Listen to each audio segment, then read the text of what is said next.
우리 천주교 교우들이 요셉 성인 닮아서 말을 안 해요. 그래서 내가 우리 말씀 나누게 되면 하여튼 안 해. 근데 호텔 로비에서 얼마나 근사해요. 갈릴레아 호텔 신앙을 얼마나 간증하고 싶겠어. 아무도 말 안 하는데 70살 먹은 할머니가 손을 번쩍 드는 거예요. 내 말 끝나자마자 자기가 말한다는 거예요. 너무 고맙더라고요. 근데 그분은 할아버지하고 같이 오신 할머니인데 딱 일어나더니 할아버지의 손가락질을 딱 하더니 이렇게 말하는 거예요. 신부님, 내가 평생 이 인간 때문에 고생했다는 거예요. 나이가 70이 넘으면 남편을 대놓고 욕할 수가 있어요. 내가 평생 이 인간 때문에 고생했다는 거예요.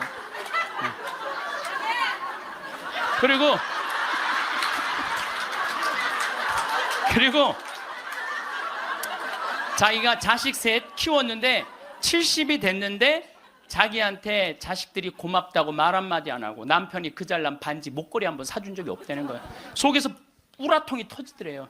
내가 그렇게 고생을 해서 자식들을 키우고 남편 뒷바라지를 했는데 나의 고생을 알아주는 사람이 하나도 없더래. 갈비 먹고 싶을 때 와서 갈비 사주는 놈 한 놈도 없다는 거예요. 근데 어느 날 갑자기 내가 방송에서 나오더니 그러더래요. 늙어서 왜 갈비가 먹고 싶으면 자식이 사줘야 되냐. 그지근성을 버려라. 갈비가 먹고 싶으면 내 돈으로 내가 가서 사 먹으면 되지. 그 자식이 사줄 때까지 기다리느냐. 무슨 돈으로 집 잡혀서 사 먹어라. 맨날 자식한테 섭섭하다고 그러지 말고. 그 얘기를 듣는데 이 할머니가 망치로 한 대 맞았대요. 지금 70살 넘은 할머니 할아버지들 중에 갈비가 먹고 싶다고, 여보 우리 갈비 먹고 싶다, 오늘 가서 갈비 사 먹자. 그리고 둘이 갈비집 가서 10만 원이나 된 돈 내면서 갈비 사 먹을 사람들이 얼마나 돼요. 그저 자식이 한번 사줘야지 그냥 한번 먹고 오는 거지. 그 돈 무서워서 벌벌 떨잖아요. 그러니까 자기를 위한 일을 안 하는 거예요. 이제는 여러분들 자기를 위한 일을 해야 돼요. 자기를 위한 일을. 어쨌거나 하여튼 이제 나도 이제 사 먹어야 되겠다. 집 잡혀서 그런 생각을 하는데 평화신문에 황창현 신부와 함께 떠나는 도보 성주순례가 딱 떴대. 그걸 보는 순간 이 할머니는 이거다 하고 이 할머니는 그냥 집을 팔았대. 그냥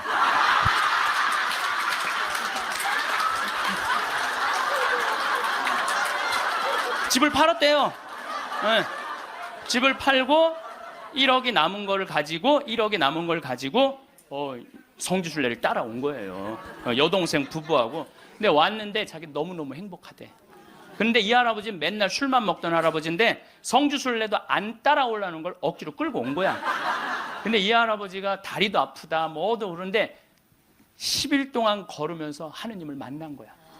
하느님을 완전히 만나서 성주순례 끝나고 난 다음에 3개월 후에 다시 뒤풀이를 했는데 이 할아버지가 할머니가 그러는 거예요. 저 양반이 미쳤나 보다고. 왜 그러냐면 그전에는 전화만 하면 술 어서 먹을까 이랬는데 요즘 전화만 하면 성당 나와라, 성당 나가야 된다. 세상에 이렇게 돌아보면 난 웃으면서 죽을 수 있을 것 같아요. 또 작년에는 내가 또 아침마당에도 출연했잖아. 아침마당. 평화방송도 모자라서 아침마당까지. 그냥 아침마당을 2번을 강의를 나갔었는데 목요 특강 2번을 강의를 나갔었는데 보통 목요 특강 시청률이 7% 정도 된다고 그래요. 근데 전 2번 다 10.4%가 나왔어요. 이게 뭐 물론 그 3.4%는 우리 천주교 교우들이 봐줘서 올라간 건지 내가 알고 있죠. 천주교 교우들이 봐줘서 올라간 거 알고 있는데 나는 그 목요 특강 하려고 그러면 새벽 4시에 집에서 나와야 돼요.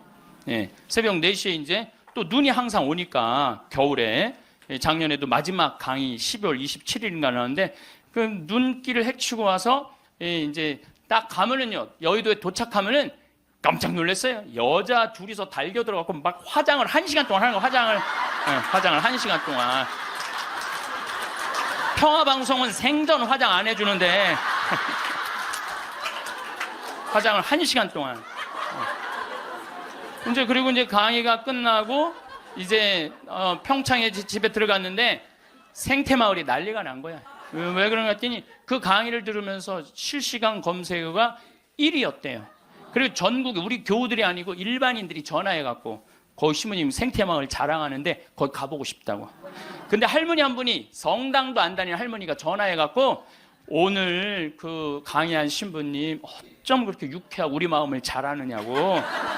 근데 그렇게 유쾌한 신부님이 아직도 전화해 되도록 왜 혼자 사느냐고. 그거 좀 장가 좀 보내라고 그 직원들이. 아니 저를 염려해 주는 게 우리 천주교 교우들만 염려해 주는 게 아니라 성당 안 다니는 할머니도 염려해 주니 이게 얼마나 행복한 신부예요. 그래서 이렇게 죽을 때 웃으면서 죽을 수 있을 것 같아. 난 정말 행복했다. 제가 여러분들한테 지금 죽음 껴안기라는 주제로 강의를 하고 있습니다. 우리가 죽는 게 참 싫은 이유는 두려움 때문에 그렇습니다. 두려움. 막연한 두려움이 있어요. 죽고 난 다음엔 도대체 어떤 세상이 펼쳐질 것인가? 그런데 제가 말씀드렸듯이 죽고 난 다음에 우리는 천당에 가요. 네. 왜 천국에 가느냐면은 이 추운 날 그 눈길을 마다 않고 여기 와서 이렇게 쪼그리고 앉아서 강의 듣겠다고 그러는 여러분들은 슬기로운 처녀들이에요. 네. 기름 종지에 기름이 오늘 또 한 방울 또 모아진 거예요.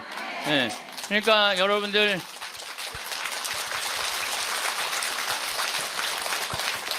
이제 죽는 거 싫어요? 좋아요? 좋아요. 좋아야 돼. 싫어하면 안 돼요. 예. 그리고 우리가 천국에 가면 더 이상 부당한 대우 받지 않고 서름 받지 않아요. 하느님께서 어느 누구든 위로해 주시고 따뜻하게 감싸 주시기 때문에 우리는 죽음 이후를 막연히 두려워할 필요가 없다는 거예요. 예. 예수님께서 나는 부활이요 생명이다. 나를 믿는 사람은 죽더라도 영원히 죽지 않는다 말씀하신 것처럼 우리는 죽는 게 죽음이 아니야. 새로운 삶으로 옮아가는 여정일 뿐입니다. 여러분들 그 누에가 알이 되고 꼬치가 돼갖고 누에가 되고 난 다음에 그 다음에 어떻게 돼요? 나비가 돼서 날아가잖아요. 그 누에 꼬치로 있을 때 아주 볼품이 없잖아요. 근데 나비로 날아갈 때는 얼마나 아름다워요. 그러니까 우리가 천국에 가서는 지금 모습보다 훨씬 아름다울 거예요. 그랬더니 어떤 분이 딱 미국에서 강의를 하는데 맨 앞에서 강의를 열심히 듣던 분인데 굉장히 뚱뚱해요.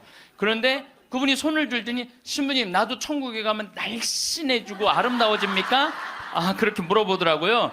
그래서 제가 이렇게 대답을 했어요.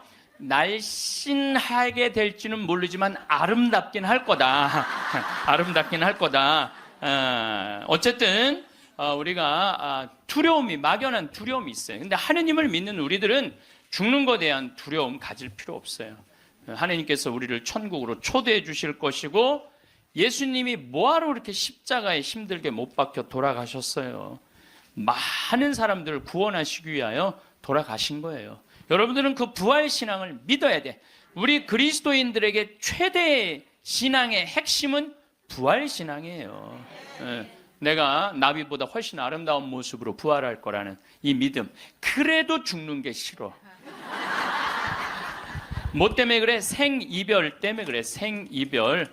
아무리 죽어서 천당 간다 하더라도 이 세상에 죽으면 더 이상 사랑하는 아내 볼 수 없고 남편 볼 수 없고 자식 볼 수 없고 부모님 볼 수 없기 때문에 이 생이별, 죽음 때문에 생이별이 되는 거예요. 죽으면 더 이상 사랑할 수도 없고 사람으로서 도리도 못하고 내가 누리고 싶은 호강도 못 누리고 이 세상에서 고생만 하다가 죽는 게 싫은 거예요.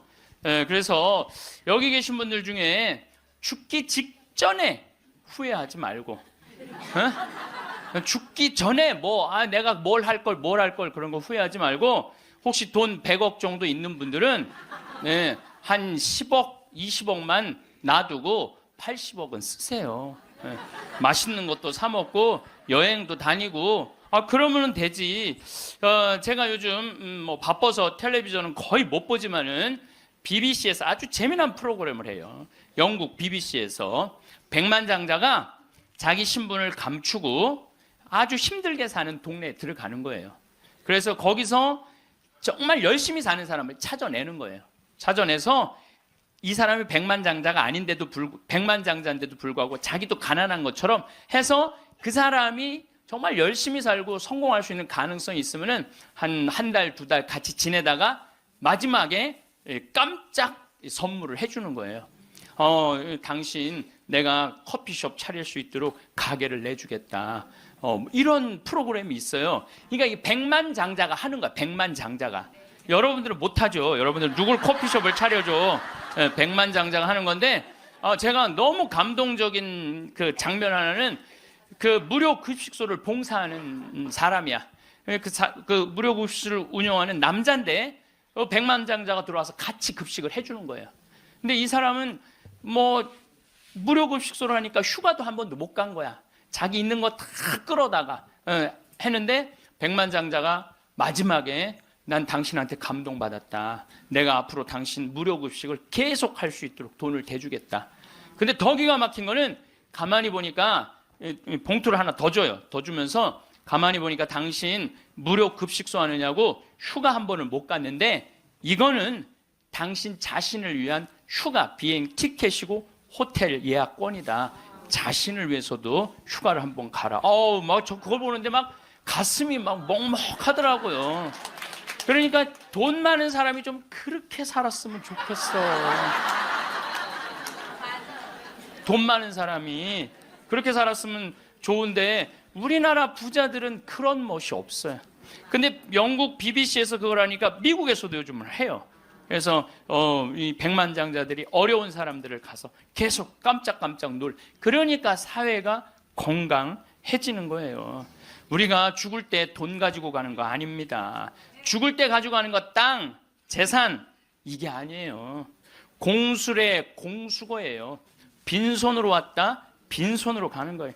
가지고 가지도 못하고 쥐고 그냥 이거 주려고 인간성도 버리고 나쁜 짓이란 나쁜 짓 다 골라하면서 죽는 사람들 보면 참 제가 보기에는 참 가슴이 아파. 유병원 씨 그렇게 돈을 많이 모아놨다가 결국 죽을 때 돈 갖고 갔어요? 한 푼도 못 갖고 갔어요. 어떻게 했어? 다 놔두고 갔어요. 마지막에 뭐 순천 쪽에서 도망 다닐 때 현찰이 8억 6천 우리나라 돈 8억 6천 있고 달러가 16만 달러 1억 6천이 있었대요. 근데 그거 손도 못 댔어요. 마지막에 그 집에서 도망 나갈 때 이 가방에 마지막에 있었던 건 수쿠알렌 몇 알 딱 갖고 떠난 거야. 수쿠알렌 몇 알. 여러분들 죽을 때 돈 갖고 떠나는 게 아니에요. 우리가 죽을 때 뭘 갖고 가느냐면은 추억 갖고 떠나는 거. 추억. 내가 이렇게 인생을 돌아봐서 야, 난 정말로 즐거웠어. 나 정말로 행복했어. 이런 추억이 있는 사람이 죽을 때 행복하게 죽을 수 있어요. 여러분들도 가만히 인생 돌아봐서 즐거웠던 추억이 하나도 없어. 고생만 슉샬나게 한 추억밖에 없어. 그렇다면 여러분들 인생 잘못 사는 거예요. 오늘 추억이 하나도 없는 분들은 추억을 만드세요. 프로그램을 짜세요. 그 백만장자가 그 무료급식 한다고 몇 년 동안 3년 동안 휴가도 한 번 안 간 사람한테 자신을 위해서도 시간을 내라고 남을 위해서 희생만 하지 말고 왜냐하면 사람이요 남을 위해서 너무 희생하다 보면 지쳐요. 저는 제 인생을 이렇게 돌아보면은 전 정말 행복한 사람 중에 하나예요. 저는 초등학교 때 토요일 일요일이 되면 아버지하고 전 수원 사람인데 매일 뒤에 광교산에 놀러를 갔어요.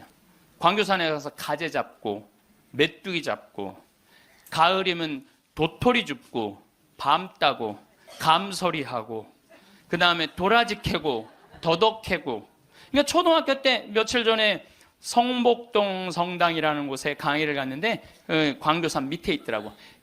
다 생각이 나요. 상강교, 하강교, 뭐 미군 레이더 기지, 뭐 주한말 농장, 뭐 쫙 지금도 40년 전 일인데 머릿속에 아직도 그 즐거웠던 추억이 그대로 남아 있어요.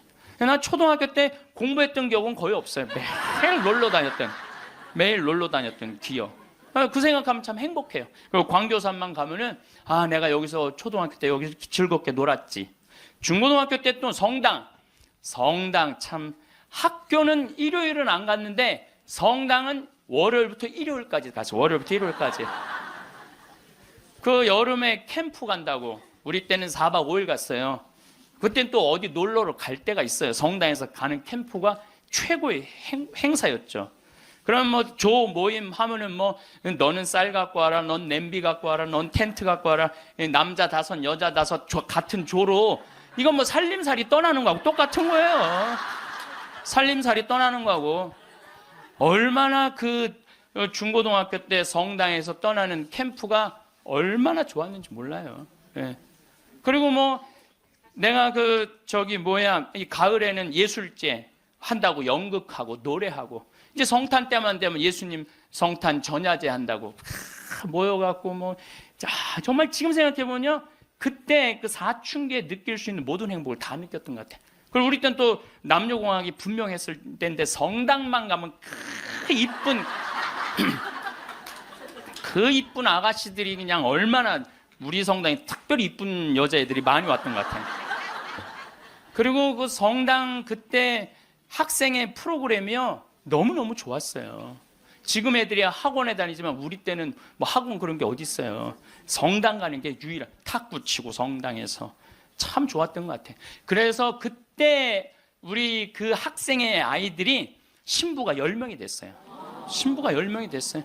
그래갖고 지금 우리 교구에 뭐 사무처장, 관리국장, 사무국장 다 사목국장 우리 성당 출신 신부들이 다 하고 있어요. 다 하고 있어요.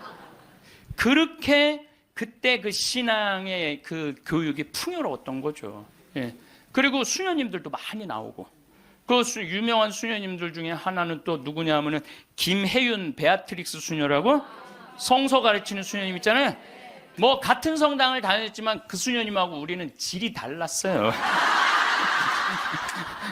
그 수녀님은 공부를 너무너무 잘해갖고 전교 1등을 놓친 적이 우리는 저 밑에서 그냥 그 수녀님 나보다 1살 어리거든요. 그땐 참 예뻤는데 로마 유학 갔다 오더니 팍 늙어갖고 근데 지금도 이쁘다고 사람들은 그러긴 그러는데 그땐 참 예뻤어요 수녀님이. 그러니까 얼마나 그 공동체가 어제도 서울 둔총동 성당에 강의를 갔는데 그 나보다 한 2-3살 나이 많은 누나였는데 그때도 예뻤는데 지금 보니까 50, 한 4, 5이 됐는데 지금도 그렇게 이쁘더라고 그 누나가. 그래서 어제 너무 만나서 반가웠는데 그 누나도 아들이 지금 서울신학교 2학년 지금 다니고 있다는 거예요. 그러니까 신앙이 얼마나 좋았던 거예요. 그 공동체가. 그러니까 그 중고등학교 생각하면 나는 정말 행복한 사춘기를 보낸 거죠. 그래서 내가 제일 화려했을 때는 언제였느냐면은 신학교 때. 저는 방학이 싫었어요. 신학교 생활이 너무 재밌었어요. 먹여주지, 재워주지, 기도시켜주지, 철학 가르쳐주지, 신학 가르쳐주지, 성서 가르쳐주지. 이 신학교 교육이요, 내가 보기엔 이 교육 제도 중에 제일 좋은 것 같아. 그냥 좀 신학교 7년 참 행복하게 살았어요. 보좌 신부 때는 또 훌륭한 본당 신부님 모시고 우리 천주교 교우들은 보좌 신부들 이렇게 바라보는 눈이 사랑으로 꽉 차 있어.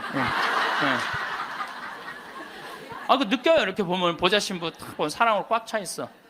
본당 신부 10년 동안 교우들이 참 내 말 잘 듣고 신부를 업고 살죠. 한국 천주교 교우들은. 참 이렇게 보면은요 너무너무 행복했던 것 같아. 그리고 이제 10년 전에 강원도 평창 생태마을에 들어가서 이렇게 살면 본당이 없으니까 뭐 본당이 없으니까 또 온 세상이 또 다 내 본당이야 또. 전 세계 다니면서 강의하고 지난 여름에도 브라질, 아르헨티나, 페루, 칠레, 파라과이 5개 나라 한 달 동안 순회 강연 갔다 왔거든요.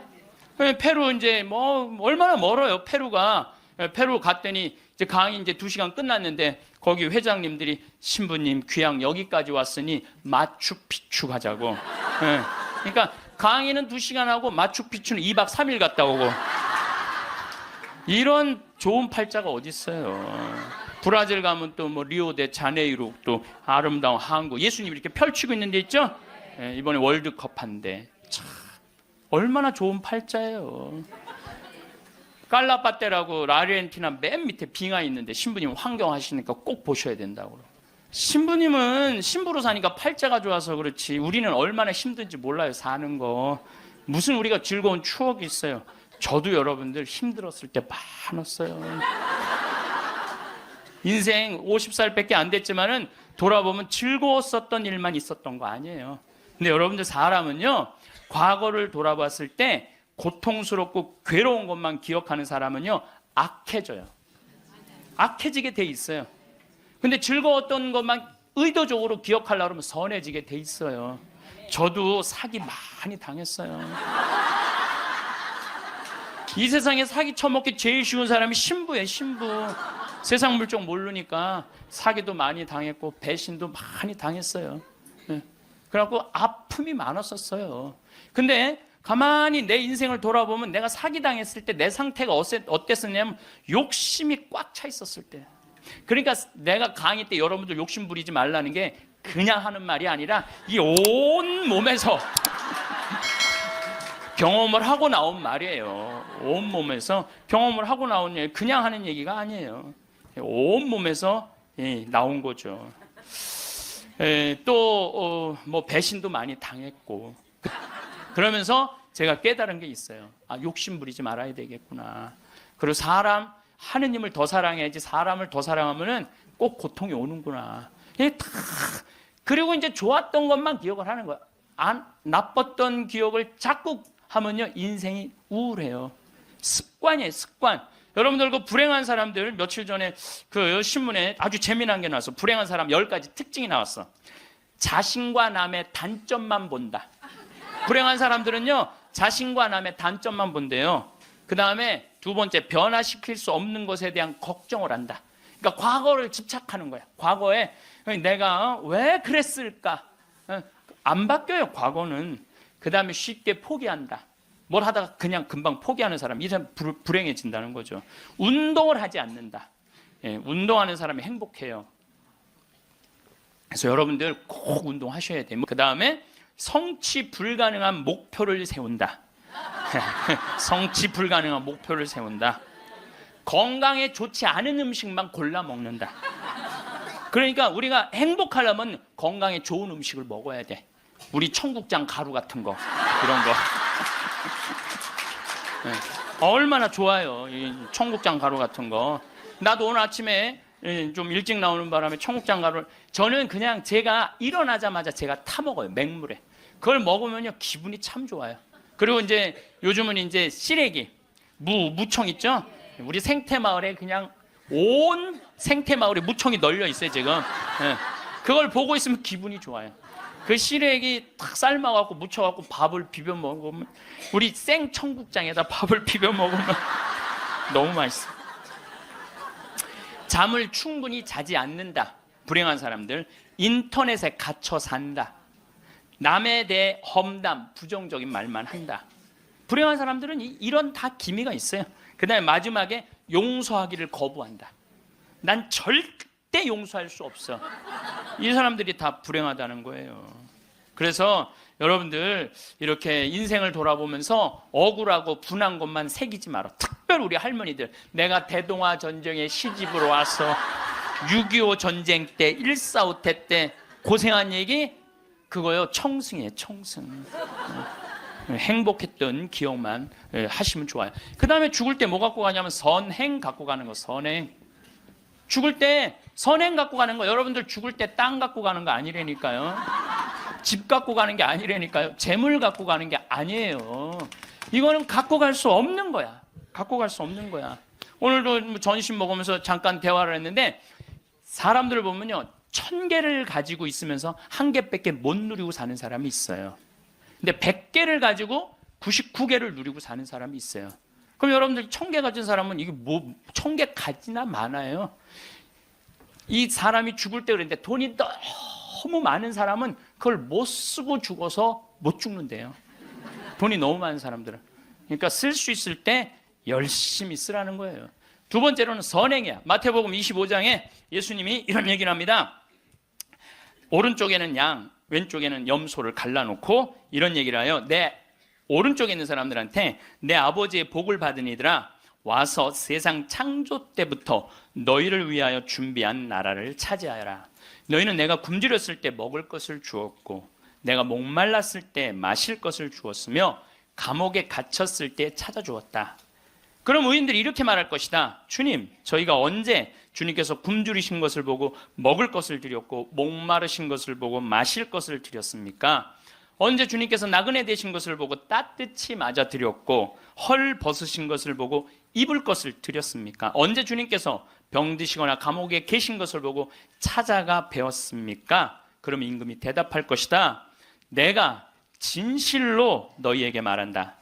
너희가 내 형제들인 이 가장 작은 사람. 여러분들, 그래서 저는 이 단어를 참 요즘 많이 묵상을 해요. 내가 만나는 사람들 중에 작은 이들 가운데 한 사람에게 해준 것이 곧 나에게 해준 것이다. 얼마 전에 우리 아파트 경비병이 분신 자살해서 세상을 떠났잖아요. 가장 작은 이한테 해준 게 누구한테 해준 거야? 예수님. 이 지금 대한민국 사람들이 이 말씀을 새겨야 돼요. 돈 좀 벌었다고 작은 이들을 무시하는 이런 사회, 이 왼편 염소 쪽으로 가는 거예요. 여러분들 오른편 양쪽으로 가려면 어떻게 해야 돼? 작은 이들 중에 목마르고 헐벗고 배고프고 감옥에 갇히고 나그네 된 사람한테 따뜻하게 대해야 되는 거예요. 록펠러라고 있어요. 미국 부자. 이 사람 죽었는데 얼마나 부자냐면 1850년도에 태어난 사람인데 55살에 전 세계의 90%를 줘요. 세계에서 최고로 부자였어요. 55살에 이 사람이 불치병을 딱 판정을 받아요. 1년밖에 못 산다고. 1년밖에 못 사니 전 세계 최고의 부자인데 55세 1년밖에 못 사니 얼마나 기가 막혀요. 병원에서 탁 나오는데 이렇게 보니까 병원 정가운데 뭐라고 써 있느냐면은 받는 자보다 주는 자가 행복하다. 그거를 봐요. 그거를 보고 막 가슴에 전율을 느껴요. 어떤 전율을 느끼냐면 자기는 돈이 그렇게 많은데도 준 적이 없는 거야. 막 회사 병합하고 뺏고 막 이랬거든요. 아주 냉혈한이었어요. 예. 완전히. 그래갖고 가만히 나는 그 많은 돈 중에 준 적이 없네. 준 적이 없네. 여러분들 마음 가끔 이렇게 말하는 분들이 있어. 누가 나 좀 돈 좀 안 주나? 이 사람 불행한 거예요. 이 사람 무조건 불행한 거예요. 내가 누구 돈 좀 줘야지 이 사람이 행복한 거예요. 항상 얻어먹을 자세가 돼 있는 사람은 불행한 거예요. 주려고 그래야 돼. 주려고. 그래서 저는 본당 신부하면서도 교우들하고 밥을 먹어도 정말 내가 냈지 교우들이 돈 못 내게 했어요. 왜냐하면 가만히 보면 교우들 먹고 살기 바쁜데 자식도 공부시키고 월세 세금 내기 바빠 죽겠는데 신부한테까지 돈을 뺏기면서 밥을 사주는 거예요. 이게 그래서 나는 내가 정말 많이 냈어요. 그 처음에 신부님한테 밥 얻어 먹은 적이 평생에 처음이라는 교우들을 참 많이 봤어요. 신부님 무슨 돈이? 나 돈 많아. 나는 강사료도 많고 인세가 또 많이 들어오잖아요. 나는 인세도 많이 들어오고 그래서 난 많으니까 걱정하지 마라. 그래갖고 난 다 사줬어요. 그래도 난 내 주머니에 한 번도 돈이 떨어져 본 적이 없어요. 이게 언제 들어오냐면 내 영명 축일 때 다 들어온다니까요. 내 영명 축일 때. 그리고 예수님이 뭐라 그러냐면 5,000명 빵 먹일 때 너희들이 줘라. 그러니까 제자들이 이 많은 사람들 어떻게 우리가 주냐 그러니까 예수님이 이런 말을 해요. 너희가 거저 받았으니 거저 주어라. 참 이 말이 전 좋아요. 우리가 나누지 못하기 때문에 인생이 괴로운 거죠. 그래갖고 록펠러가 나는 이렇게 많이 줄 수 있는데 내가 하나도 못 주고 죽는구나. 근데 마침 그 병원에서 호텔 로비에서 딸아이 입원비가 없어갖고 막 병원 사람들한테 제발 내 딸 좀 입원 시켜달라고 막 울며 불며 매달리는 엄마를 봐요. 록펠러가 그걸 보고 비서를 시켜서 병원비를 대주라고. 병원비를 대줬는데 그 소녀가 기적같이 나요. 록펠러가 너무너무 행복한 거야. 야, 나도 이렇게 나누니까 이렇게 좋으네. 내가 남은 1년 동안 나눠야 되겠다. 그래서 막 시카고 대학도 세우고 병원 한 2,000개 세우고 도서관도 세우고 고아원도 세우고 그 남은 시간 동안 돈이 많으니까 엄청나게 나누기 시작을 했어요. 근데 그렇게 나누다 보니까 록펠러가 이 55세 죽는 데는 록펠러가 98까지 나누다 죽었어요. 98까지 나누다 죽었어요. 그러면서 죽으면서 록펠러가 이런 얘기를 해요. 어떤 얘기를 하느냐면 내가 쉴라고 그랬던 55년은 쫓기고 살았다는 거예요. 인생을. 사람이 가지려고 그럴 때는요 인생을 쫓기게 돼 있어요. 근데 내가 나누기 시작하면서부터는 내 삶은 기쁨 기쁨으로 가득 찼다고 그래요. 기쁨으로 가득. 그래서 여러분들 신부님 저는 주머니에 돈 한 푼도 돈이 부처님이 그랬잖아요. 나눠라 그러니까 저는 부처님 아무것도 가진 게 없습니다. 부처님이 뭐라 그래요? 왜 네가 가진 게 없냐? 네가 사람들하고 대화할 때 따뜻하게 웃어주는 것도 나누는 거다. 누가 사람이 얘기를 할 때 네가 자세를 낮추고 경청하는 것도 그것도 나누는 거다. 공손한 것도 나누는 거다. 여러분들 꼭 돈으로 나눠야 돼? 아니에요. 마음으로도 얼마든지 우리가 나눌 수가 있는 거예요. 저는 지난 월요일 날 너무너무 놀란 사건이 있었어요. 이게 참 신기해요. 성남에 사는 할머니, 할머니도 나이가 85, 할아버지는 90인데 나한테 40억을 들고 왔어요. 그래갖고 교구청에서 그 아주 서류를 다 해놨어. 법무사까지 다 와서 다. 그래서 어저께 그러니까 월요일 날 40억을 기증을 받았어요. 할머니가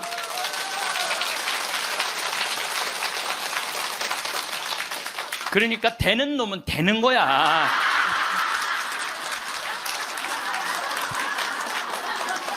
그래서 할머니한테 물어봤어요. 이 많은 돈을 왜 나한테 기증을 하느냐? 그랬더니 신부님 제가 강의를 듣는데 신부님이 잠비아에 농업대학을 세우고 싶다고 그런 게 있는데 대학을 세우는 건 또 내가 잠비아 농장 꾸미는 거하고는 또 다르잖아요. 근데 저 신부님이 지금 저렇게 열정적으로 일을 하는데 나는 이제 떠날 날이 얼마 남지 않았는데 근데 그래서 이제 신부님한테 기증을 하기로 했다고. 근데 할아버지가 더 멋있는 거야.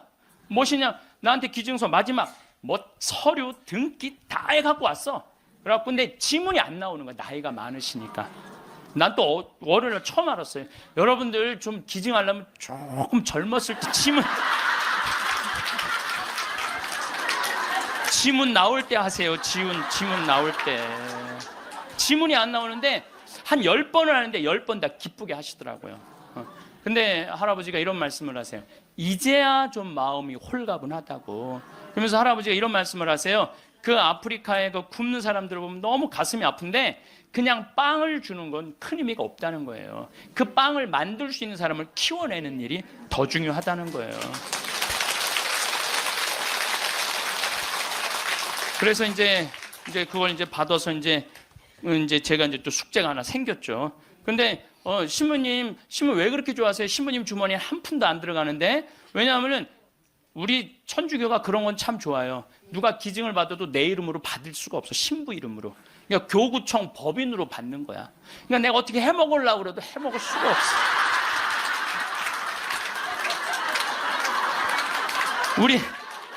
우리 주교님 도장을 훔쳐야지 해먹을 수 있는 거니까. 주교님 도장을 훔쳐야지. 근데 그 할아버지가 더 기가 막힌 말씀을 하셨어요. 어떤 말씀을 하셨느냐면은 신부님 아들한테 물어봤대요. 내가 이거를 40억을 신부님한테 기증하기로 했다. 그랬더니 아들이 아버지 기증하세요. 나 넓은 집이 있고 직장이 있는데 그거 돈 많으면 머리 아파요. 그 아들도 기가 막히죠. 아니 뭐 법적으로 뭐 소송도 한다는데. 그래서 여러분들 제가 말씀드리는 거는 우리가 죽을 때 갖고 가는 게 땅이 아니라니까요. 집이 아니고 재물이 아니에요. 뭐냐면 선행이야. 선행. 내가 뭔가 베풀 수 있는 선행이 있어야 돼요. 그래서 여러분들도 내가 돈이 없다라면 마음으로라도 나눌 줄 알아야 돼. 마음으로라도. 예. 그리고 죽을 때 갖고 가는 건 결정적인 건 믿음이야. 믿음이 없는 사람은요 노잣돈 없이 떠나는 거예요. 믿음이 없는 사람은 노잣돈이 없이 떠나는 거. 죽을 때 빈 털터리로 떠나는 거. 빈 털터리로. 근데 내가 주님께서 날 기다리고 계셔. 주님께서 날 맞아주실 거야. 이 믿음 있는 사람은요 여행 떠날만 해요. 근데 딱 저승에 들어섰는데 아무도 날 데려가는 사람, 깜깜한 어둠만 날 기다리고 있는 사람은 너무너무 힘든 거죠. 제가 한 10년 전에 우리 후배 신부들을 데리고 제주도에 스킨스쿠버를 데리고 갔어요. 바다에 들어가는 거. 근데 뭐 한 6, 7명 신부들하고 지구 신부들하고 갔는데 문섬, 새끼섬, 서귀포 쪽에 거기가 참 아름다워요. 근데 이제 그 신부들은 초보니까 강습을 받고 나는 좀 할 줄 아니까 새끼섬에 바다에 이렇게 들어가서 이제 혼자 절대 가면 안 되는데 그래도 이제 혼자 이렇게 좀 옆에 이제 강습하는 거 보고 혼자 이렇게 돌았어요. 근데 그 신부 중에 하나가 물 공포증 있는 신부가 있어요. 너는 여기서 낚시만 해. 그래갖고 이제 그 신부는 위에서 낚시를 하고 있는데 나는 이제 바다에 들어 물고기가 얼마나 많은지 몰라요. 돌돔 하여튼 물고기가 얼굴을 치고 지나갈 정도로 물고기가 많아요. 바다에 들어가 보면은. 그래갖고 이제 한 바퀴 한 30분 이제 다이빙을 하고 나와서 그 후배 신부한테 물어봤어요. 물고기 좀 잡았어? 이 신부가 한다는 얘기가 신부님 한 마리도 없나 봐요. 30분 동안 한 마리도 못 잡았어요. 그러는 거예요. 그 많은 물고기를 두고 그 위에서 낚시하는 사람은 한 마리도 없는 줄 알고 그냥 계속 한 마리도 없다고 투정을 부리더라고요. 신앙생활도 똑같아요. 신앙생활도 내가 하느님을 믿고 하느님 안으로 빠져들면은요, 그 안에는 온 세상이 하느님의 섭리야. 하느님의 손길이고 하느님의 사랑이야. 근데 많은 사람들은 그 물속에 뛰어들지 않아요. 뛰어들지 않고 바깥에서 있는 거야, 없는 거야. 하느님 계신 거야, 안 계신 거야. 이러고 있으니까 잡아요, 못 잡아요? 못 잡아요. 여러분도 오늘도 야 명동에 오늘 그 신부님 강의 간대자 가자. 데리고 올라오래 아유 뭘 가, 니네나 가. 난 나중에 기회 되면 갈게. 그 사람은요 못 잡는 거예요. 물고기를 못 잡는 거예요. 얼마나 하느님 안에 들어가면은 신앙의 보물이 얼마나 많은데. 또 우리 보자 신부님이 그런 얘기를 해요. 보자 신부님이 자기 낚시를 참 좋아해요. 우리 보자 신부님이. 근데 신부님 강론 때 그러더라고요. 보면은 아무리 물고기가 안 나와도 한 자리에서 4시간, 5시간 앉아있으면 결국은 나올 때 되면 밑밥을 뿌리면은 나올 때 되면 엄청나게 나온다는 거예요. 우리 보자 신부님이 우리 조카 며느리 아이가 아기를 가져갖고 잉어를 좀 해달라는 거예요. 가면 막 이렇게 잡아오는 거예요. 어떻게 이렇게 재주가 좋으냐 그러니까 신부님이 한 자리에 계속 있으면 잡는다는 거예요. 한 자리에 계속 있으면은. 근데 자기가 낚시터에 가보면 한 마리도 못 잡아가는 사람이 있대. 어떤 사람이냐면 1시간씩 옮기는 사람. 이 사람은 하나도 못 잡고 가는 거야. 하나도 못 잡고. 그래서 신앙도 꾸준한 사람이, 변함이 없는 사람이 엄청난 보화를 끌어올릴 수 있는 거예요. 그래서 우리 죽을 때는 추억, 선행, 믿음 갖고 가는 거예요. 집 갖고 가는 게 아니라니까요.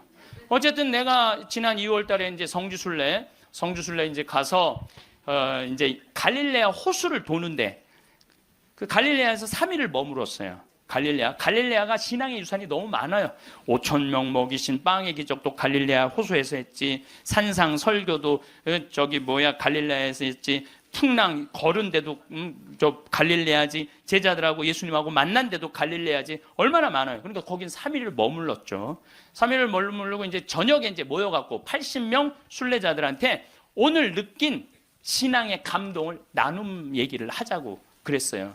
근데 참 우리 천주교 신자들은 이상하죠. 말 그렇게 잘하다가도 말씀 나누게 하자 그러면 입을 다물어. 말씀 나누게 하자 그러면. 내가 아는 몇몇 연예인도 있으면 연예인들을 만나고 얘기를 하면 신앙이 너무너무 좋아요. 그런데 방송에만 나가면 절대 말 안 해. 신앙에 대해서. 신기해.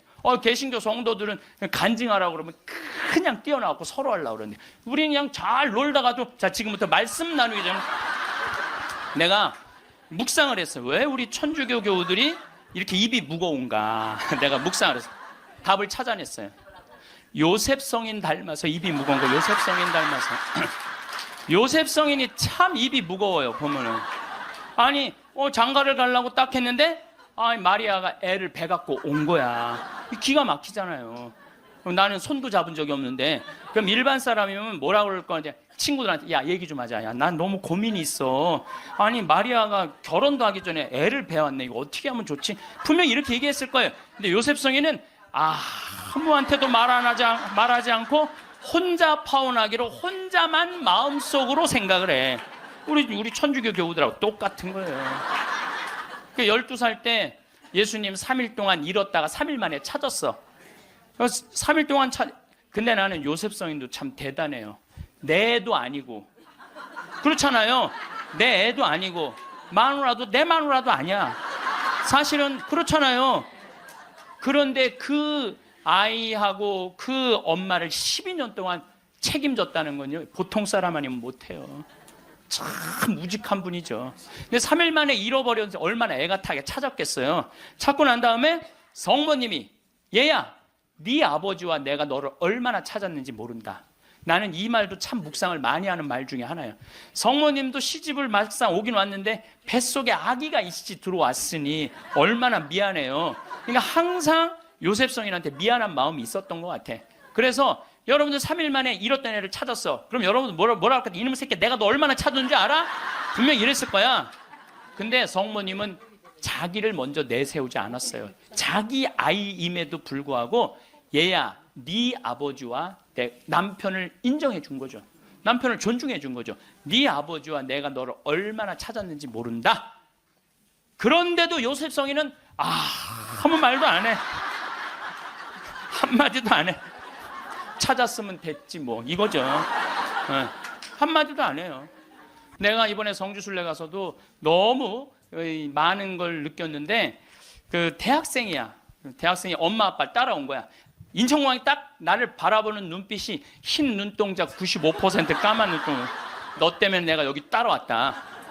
근데 이 친구가 성주순례를 하루를 걷더니 이틀을 걷더니 눈빛이 바뀌는 거예요. 그러면서 마지막엔 이 친구가 이런 말을 하더라고요. 신부님, 저는 가슴이 지금 터질 것 같이 행복하다는 거예요. 살아계신 예수님을 만나서 가슴이 터질 것 같이 행복하다는 거예요. 그리고 그 친구는 엄마 아빠가 길을 잃고 공부 굉장히 잘하는 아이였어요. 근데 지금 의대 공부를 한대요. 내가 아프리카에 좀 가서 봉사 좀 하자 그랬더니, 그러니까 길을 찾은 거지. 그러니까 여러분들 제발 좀 죽기 전에 가지 말고 언제 가? 지금 가세요. 지금 가세요. 사람에게 휘둘리지 않고 현명하게 세상을 사는 방법은 무엇일까요? 어떤 사람들과 인간관계를 형성하고 있는지에 따라 삶의 행복도가 달라집니다. 불편하고 불필요한 인간관계는 억지로 끌어안고 있지 말아야 합니다. 이쯤 살고 보니 어떤 사람들을 내 주변에 두지 말아야 하는지가 조금은 보입니다. 특히 호의를 권리로 아는 사람들은 상대방의 배려심을 악의적으로 이용하면서 하나를 받으면 둘을 바라고 9을 받으면 10을 바랍니다. 상대방의 호의에 감사할 줄 모르고 바라기만 하는 전형적인 나쁜 사람들입니다. 인간은 혼자서는 아무것도 할 수 없는 존재입니다. 즉, 모든 것은 관계에서 시작되는 법입니다. 그러나 나보다 나을 것이 없고 내게 알맞은 벗이 없을 땐 차라리 혼자 선한 생활을 하는 편이 낫습니다. 그 사람이 설령 가족이라도 오래된 친구라도 관계를 정리해야 될 수도 있습니다. 오늘의 지혜는 나에게 악영향을 미치는 사람을 알아보는 방법입니다. 영상을 끝까지 시청하셔서 여러분은 어리석은 사람의 길동무가 되지 않으시길 바랍니다. 첫 번째, 지갑을 안 들고 다니는 사람은 피하라. 인간관계에서는 여러 사람이 있지만 만났을 때 처음 내뱉는 말이 돈 없어라고 말하는 사람들이 있다. 만약 정말 형편이 좋지 않다면 그런 것은 얼마든지 이해할 수 있다. 하지만 그들을 살펴보면 평소 자기가 하고 싶은 것들은 모두 누리고 삶을 즐기면서도 유독 사람을 만날 때만 되면 돈이 없다 말하고 밥을 얻어먹거나 무언가 부탁을 한다면 그 인간관계는 오래 갈 수 없으니 일찌감치 정리하는 것이 이롭다. 인간관계에서는 서로가 서로에게 잘해야만 그 관계가 오래 유지될 수 있음에도 상대방은 나를 이용하려 하고 있으니 결코 좋은 인간관계가 이루어질 수 없다. 남을 존중하지 않고 자기 자신만을 존중하는 사람은 없는 것만 못한 법이다.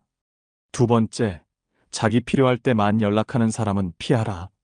인간관계에서 자주 만나거나 연락을 하고 친하지 않는 사이인데 어쩌다 연락이 오면 서로 안부도 묻지 않고 자신의 요구만 말하는 사람이 있다.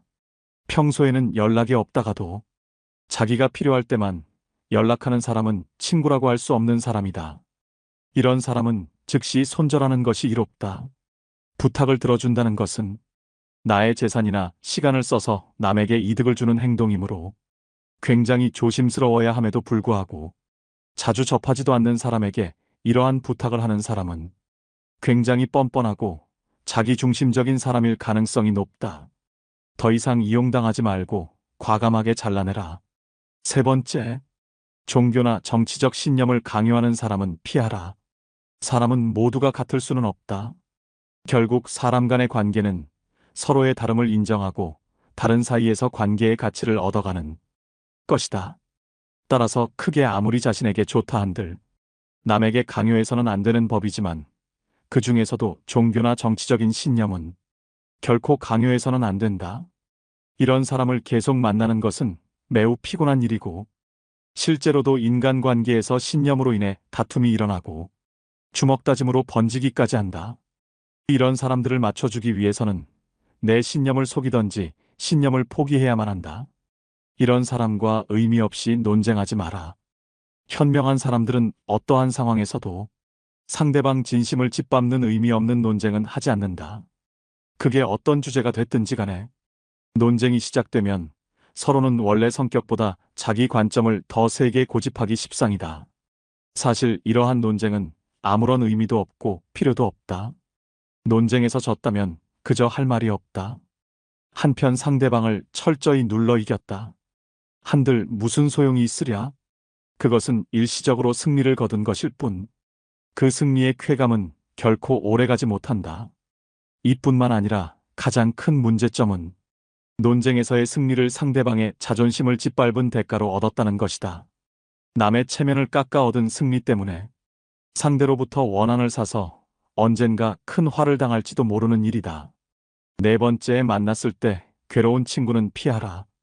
우리 인간관계에서는 친구와 약속을 정하면 취소가 되길 바라는 마음이 들고 만나도 크게 재미도 없고 핑계를 대서라도 집에 있고 싶어지는 그런 친구가 생기기 마련이다. 처음에는 만나면 즐거웠던 친구가 점점 재미없어지고 나와 안 맞는 것 같다는 생각이 들면 인간관계를 정리해야 하는 하나의 신호로 받아들여도 좋다. 왜냐하면 살아가는 세월 동안 그 친구도 변했고 나도 많이 변했을 것이다. 예전에는 함께 생활하며 그 친구와 닮은 점도 많았을 것이고 교우관계도 비슷했을 테지만 결국에는 접하는 사람들도 달라지고 마주치는 상황도 크게 달라졌다. 그렇기에 예전에는 만나면 즐거웠던 사람도 나이가 들수록 안 맞는다고 느끼는 것이다. 내가 귀찮고 힘들어하는 만큼 그 친구 또한 나를 만나는 것을 귀찮고 힘들어할 가능성이 없을 수 없다. 인간관계는 일방이 아닌 쌍방이기 때문이다. 따라서 그와 나 자신을 위해서라도 조금씩 연락을 멀리하며 서서히 거리를 두는 것이 어떨지 진지하게 고민해보는 것이 좋다. 다섯 번째, 남의 고민을 가볍게 여기는 사람은 피하라. 이 세상에 무거운 고민과 가벼운 고민은 따로 존재하지 않는다. 내가 느끼기에 별게 아닌 고민도 남에게는 죽는 것이 나을 정도로 힘든 상황일 수도 있기 때문이다. 왜냐하면 삶의 무게는 상대적이라. 사람마다 각자가 느끼는 삶의 무게는 제각각 다르기 때문이다. 이러한 사실에도 불구하고 항상 자신의 고민만 중요하고 남의 고민 앞에서는 그런 거 가지고 뭘 그러냐는 태도로 일관하거나 남의 고민을 두고 너가 멘탈이 약해서 그래라는 둥 배려가 없이 자기 하고 싶은 대로 말하는 친구와는 계속해서 고민을 나누거나 기쁨을 나눌 필요가 없다. 남을 존중하지 않고 자기 자신만을 존중하는 사람은 없는 것만 못한 법이다. 나 외 다른 사람을 존중하라. 상대방이 어떤 사람이든 그 사람을 고유의 인격체로서 존중해 주어야 그 사람의 마음을 열 수 있다. 아주 어린 아이조차도 자신을 존중하는지 아닌지를 100% 직감할 수 있거늘 사람 간의 기본적인 존중이 없는 사람이 세상에는 정말 많다. 남을 존중하는 가장 쉬운 방법은 그 사람에게 마음을 표현하는 것이다. 마음을 표현하지 못하는 사람은 가깝게 두지 말고 내 자신이 그렇다면 고쳐라. 고마우면 고맙다고, 미안하면 미안하다고 큰 소리로 말하는 것이 올바른 인간관계의 기본인 법이다. 감사할 때 마음으로 고맙다고 생각하는 것은 감사 인사가 아니다. 남이 내 마음속까지 읽을 만큼 한가하지 않다. 감사를 표현하지 않는 사람을 멀리하고 나 역시 남들에게 감사를 표현하라. 남의 즐거운 점을 보거든 같이 기뻐해주고, 남의 슬픔을 보거든 그를 위로해 주어라. 남의 고통을 즐거워하는 자가 있다면 존중이 없는 자이다. 남의 부덕한 행위를 기뻐하는 것은 부덕한 행위 그 자체보다 더 나쁘고 교활한 행위이다. 다른 사람의 고통과 불행을 즐거워해서는 안 된다. 이런 사람이 친구라고 생각해 본다면 내가 고통받고 있을 때 그들은 속으로 웃고 있지 않겠는가? 6번째, 약속을 쉽게 어기고 가볍게 생각하는 사람은 피하라. 어쩔 수 없이 사정이 생겨서 약속을 한 2번 정도는 어길 수 있다. 하지만 사정이 있더라도 미안해해야 하는 것이 인간의 도리이고, 반복되지 않도록 주의해야 하는 것이 인간관계에서의 예의임에도 불구하고, 약속을 어기는 것은 물론이거니와 약속을 했다는 사실조차 잊어버리고 상습적으로 약속을 어기는 사람이 있다면 그런 인간관계는 하루빨리 정리하라. 인간관계는 절대 일방이 될 수 없다. 서로가 서로를 존중함으로써 만들어지는 관계에서 나를 존중하지 않는 사람을 억지로 데리고 갈 필요가 없다. 당신은 존중받을 권리가 있는 사람임을 결코 잊지 마라.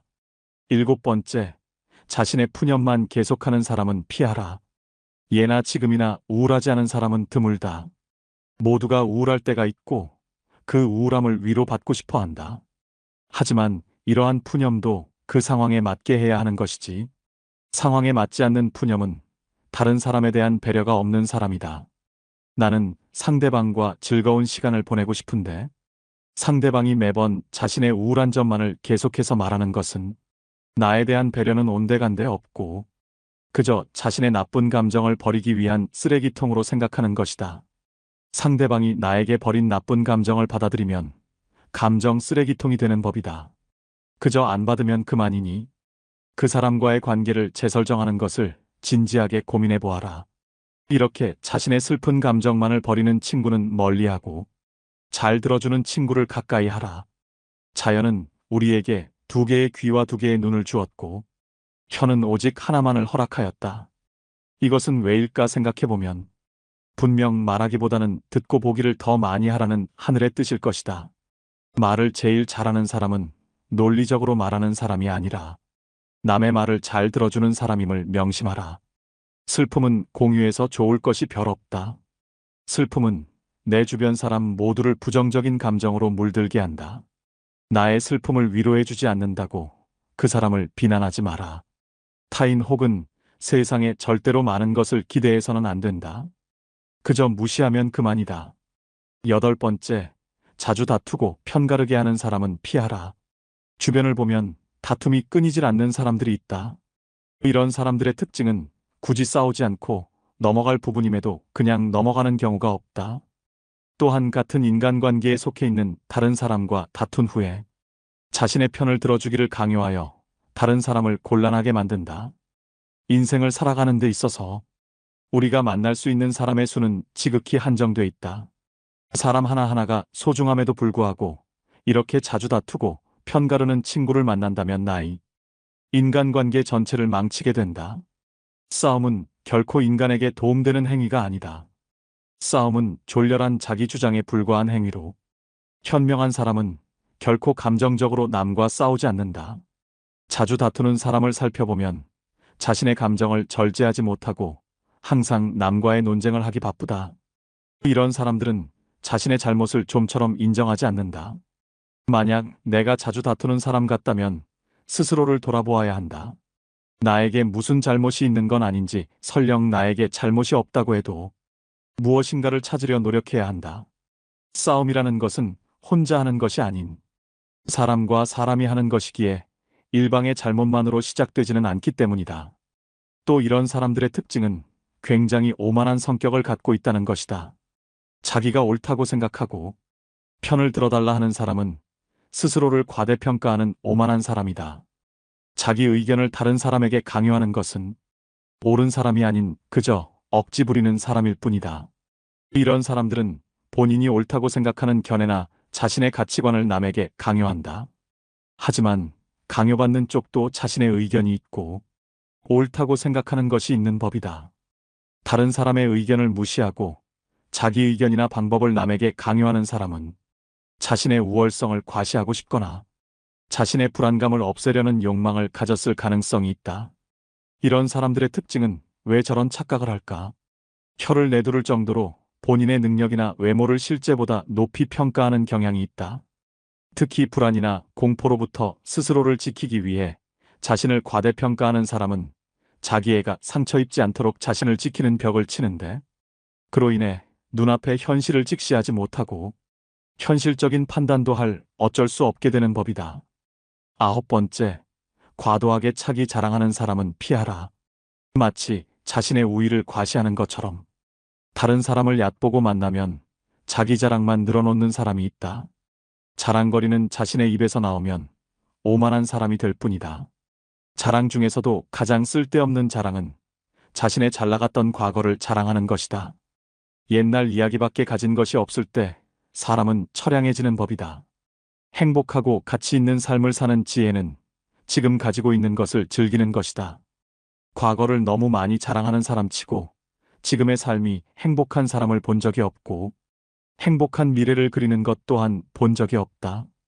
또한 그게 무엇이든지 너무 자랑하면 그 끝에는 반드시 무슨 말썽거리가 생긴다. 무심코 내뱉은 자랑이 뜻밖의 오해를 부르거나 상대방에게 질투의 대상이 되는 경우가 많다. 주고 말고 있는 지식을 아는 체하며 그저 시끄럽게 떠벌리는 사람들은 빈 깡통은 흔들어도 소리가 나지 않고 속이 가득 차도 소리가 나지 않는 법이다. 소리가 나는 깡통은 속에 무엇이 조금 들어있을 때다.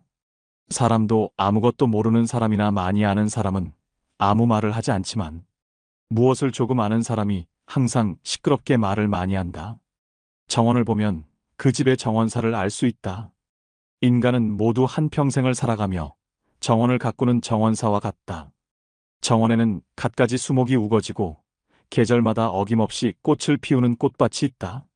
또 연못이나 냇물을 만들 수도 있다. 그리고 항상 나무나 잔디 같은 것을 관리해야 한다. 입으로 자기의 공적을 자랑하고 자신을 능력 있고 훌륭한 사람으로 보이게 하는 것은 결코 어렵지 않은 일이다. 그러나 정말로 인간의 가치를 증명하는 것은 실제로 쌓아 올린 성취밖에 없다. 정원은 실제로 쌓아놓은 성취이다. 지금 막 만들기 시작한 정원이라도 한 번만 보면 믿을 수 있는 정원사인지 아닌지 알 수 있다. 또한 나 자신의 겸손함을 유지하라. 물이란 본디산 정상에 머물지 않고 계곡을 따라 서서히 흘러가는 법이다. 이처럼 진정한 미덕은 다른 사람보다 높아지려고 하는 사람에게는 결코 머무르지 않으며 겸손하고 낮아지려는 사람에게만 머무는 법이다. 자화자찬하지 마라. 자기 칭찬을 좋아하는 사람들이 있다. 남에게 자기를 칭찬하게 해도 좋으나 자기 입으로 자기를 칭찬하지 말고 자기 자신에게 배워라. 인간은 모두 스스로에게 배울 점이 차고 넘친다. 10번째, 같은 고민을 계속 말하는 사람은 피하라. 고민을 털어놓는다는 것은 조언을 듣고 싶어서라기보다는 그저 일위로를 받고 싶은 경우가 많다. 남에게 위로받고 싶은 것은 인간의 당연한 성격으로 나쁜 행동이라고 볼 수는 없다. 하지만 매번 만날 때마다 응석을 부리는 어린아이같이 매번 똑같은 고민을 말하는 사람이 있다. 또한 고민을 얘기해서 그에 맞는 조언을 해주려 해도 이미 자기가 정해둔 대답이 나올 때까지 말을 빙빙 돌리거나 화를 내면서 자신이 정한 답을 말해주길 기대하는 사람들이 있다. 다른 사람의 고민을 듣고 무조건 좋은 얘기만 해주는 것은 일시적으로는 좋을 수 있으나 결국 그 사람과 나의 인생에 도움될 것은 없다. 따라서 진짜 절친한 친구거든 진심 어린 조언을 하라. 또한 결점을 친절하게 말해주는 친구가 있다면 이런 사람은 반드시 가까이 하라. 달콤한 음식은 몸에 해롭고 입에 쓴 음식은 몸에 좋은 법이다. 말도 이와 마찬가지이다. 사람인 이상 결점이 있기 마련이다. 이런 결점을 말해주지 않고 모든 언행을 칭찬해주는 자는 나의 발전에 도움이 되지 않는다. 내가 잘못된 길로 빠지지 않도록 결점을 친절하게 말해주는 친구를 가까이 해야 한다. 오늘 지혜의 말씀 어떠셨나요? 탈무드가 말하는 인연을 끊어야 하는 인간관계 유형을 확인하다 보니 떠오르는 주변 사람이 몇몇 있습니다. 이 영상을 보시는 분들은 아마도 사람 관계에 있어 상처를 많이 받으셨던 분들이라고 생각됩니다. 저 역시도 상대를 좋아하는 마음에 계속해서 잘못을 용서해줬지만 이 진심이 전해지는 경우는 드물었습니다. 내가 이렇게 용서해주면 상대도 분명히 깨닫고 뭔가 변하겠지라고 여기겠지만 실제로 상대방에게는 만만하게 비춰지는 게 현실입니다. 정말 본인을 위한 선택이 무엇인지 잘 헤아려 보시고 과감하게 끊어야 될 인연이라면 미련 남기지 말고 놓으셨으면 좋겠습니다. 대신 주변에 좋은 사람들과 건강하고 의미 있는 관계를 다져 인간관계에 있어 만족스러운 삶을 살아가시길 소망합니다. 오늘 시작된 작은 변화가 결국은 인생을 바꿀 것입니다. 오늘의 지혜가 인생의 길잡이로서 통찰력을 깨닫는 삶의 지침이 되셨으면 좋겠습니다.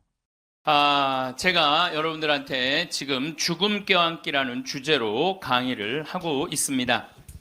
우리가 죽는 게 참 싫은 이유는 두려움 때문에 그렇습니다. 두려움. 막연한 두려움이 있어요. 죽고 난 다음엔 도대체 어떤 세상이 펼쳐질 것인가? 그런데 제가 말씀드렸듯이 죽고 난 다음에 우리는 천당에 가요. 네. 왜 천국에 가느냐면은 이 추운 날, 그 눈길을 마다 않고 여기 와서 이렇게 쪼그리고 앉아서 강의 듣겠다고 그러는 여러분들은 슬기로운 처녀들이에요. 네. 기름 종지에 기름이 오늘 또 한 방울 또 모아진 거예요. 네. 그러니까 여러분들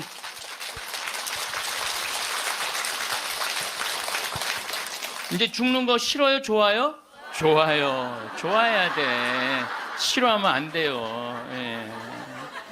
그리고 우리가 천국에 가면 더 이상 부당한 대우 받지 않고 서름 받지 않아요. 하느님께서 어느 누구든 위로해 주시고 따뜻하게 감싸 주시기 때문에 우리는 죽음 이후를 막연히 두려워할 필요가 없다는 거예요. 예. 예수님께서 나는 부활이요 생명이다. 나를 믿는 사람은 죽더라도 영원히 죽지 않는다 말씀하신 것처럼 우리는 죽는 게 죽음이 아니야. 새로운 삶으로 옮아가는 여정일 뿐입니다. 여러분들 그 누에가 알이 되고 꼬치가 돼갖고 누에가 되고 난 다음에 그 다음에 어떻게 돼요? 나비가 돼서 날아가잖아요. 그 누에 꼬치로 있을 때 아주 볼품이 없잖아요. 근데 나비로 날아갈 때는 얼마나 아름다워요.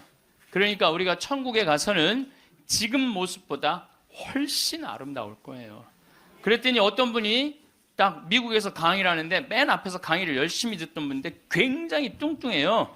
그런데 그분이 손을 들더니 신부님 나도 천국에 가면 날씬해지고 아름다워집니까? 그렇게 물어보더라고요. 그래서 제가 이렇게 대답을 했어요. 날씬하게 될지는 모르지만 아름답긴 할 거다. 아름답긴 할 거다.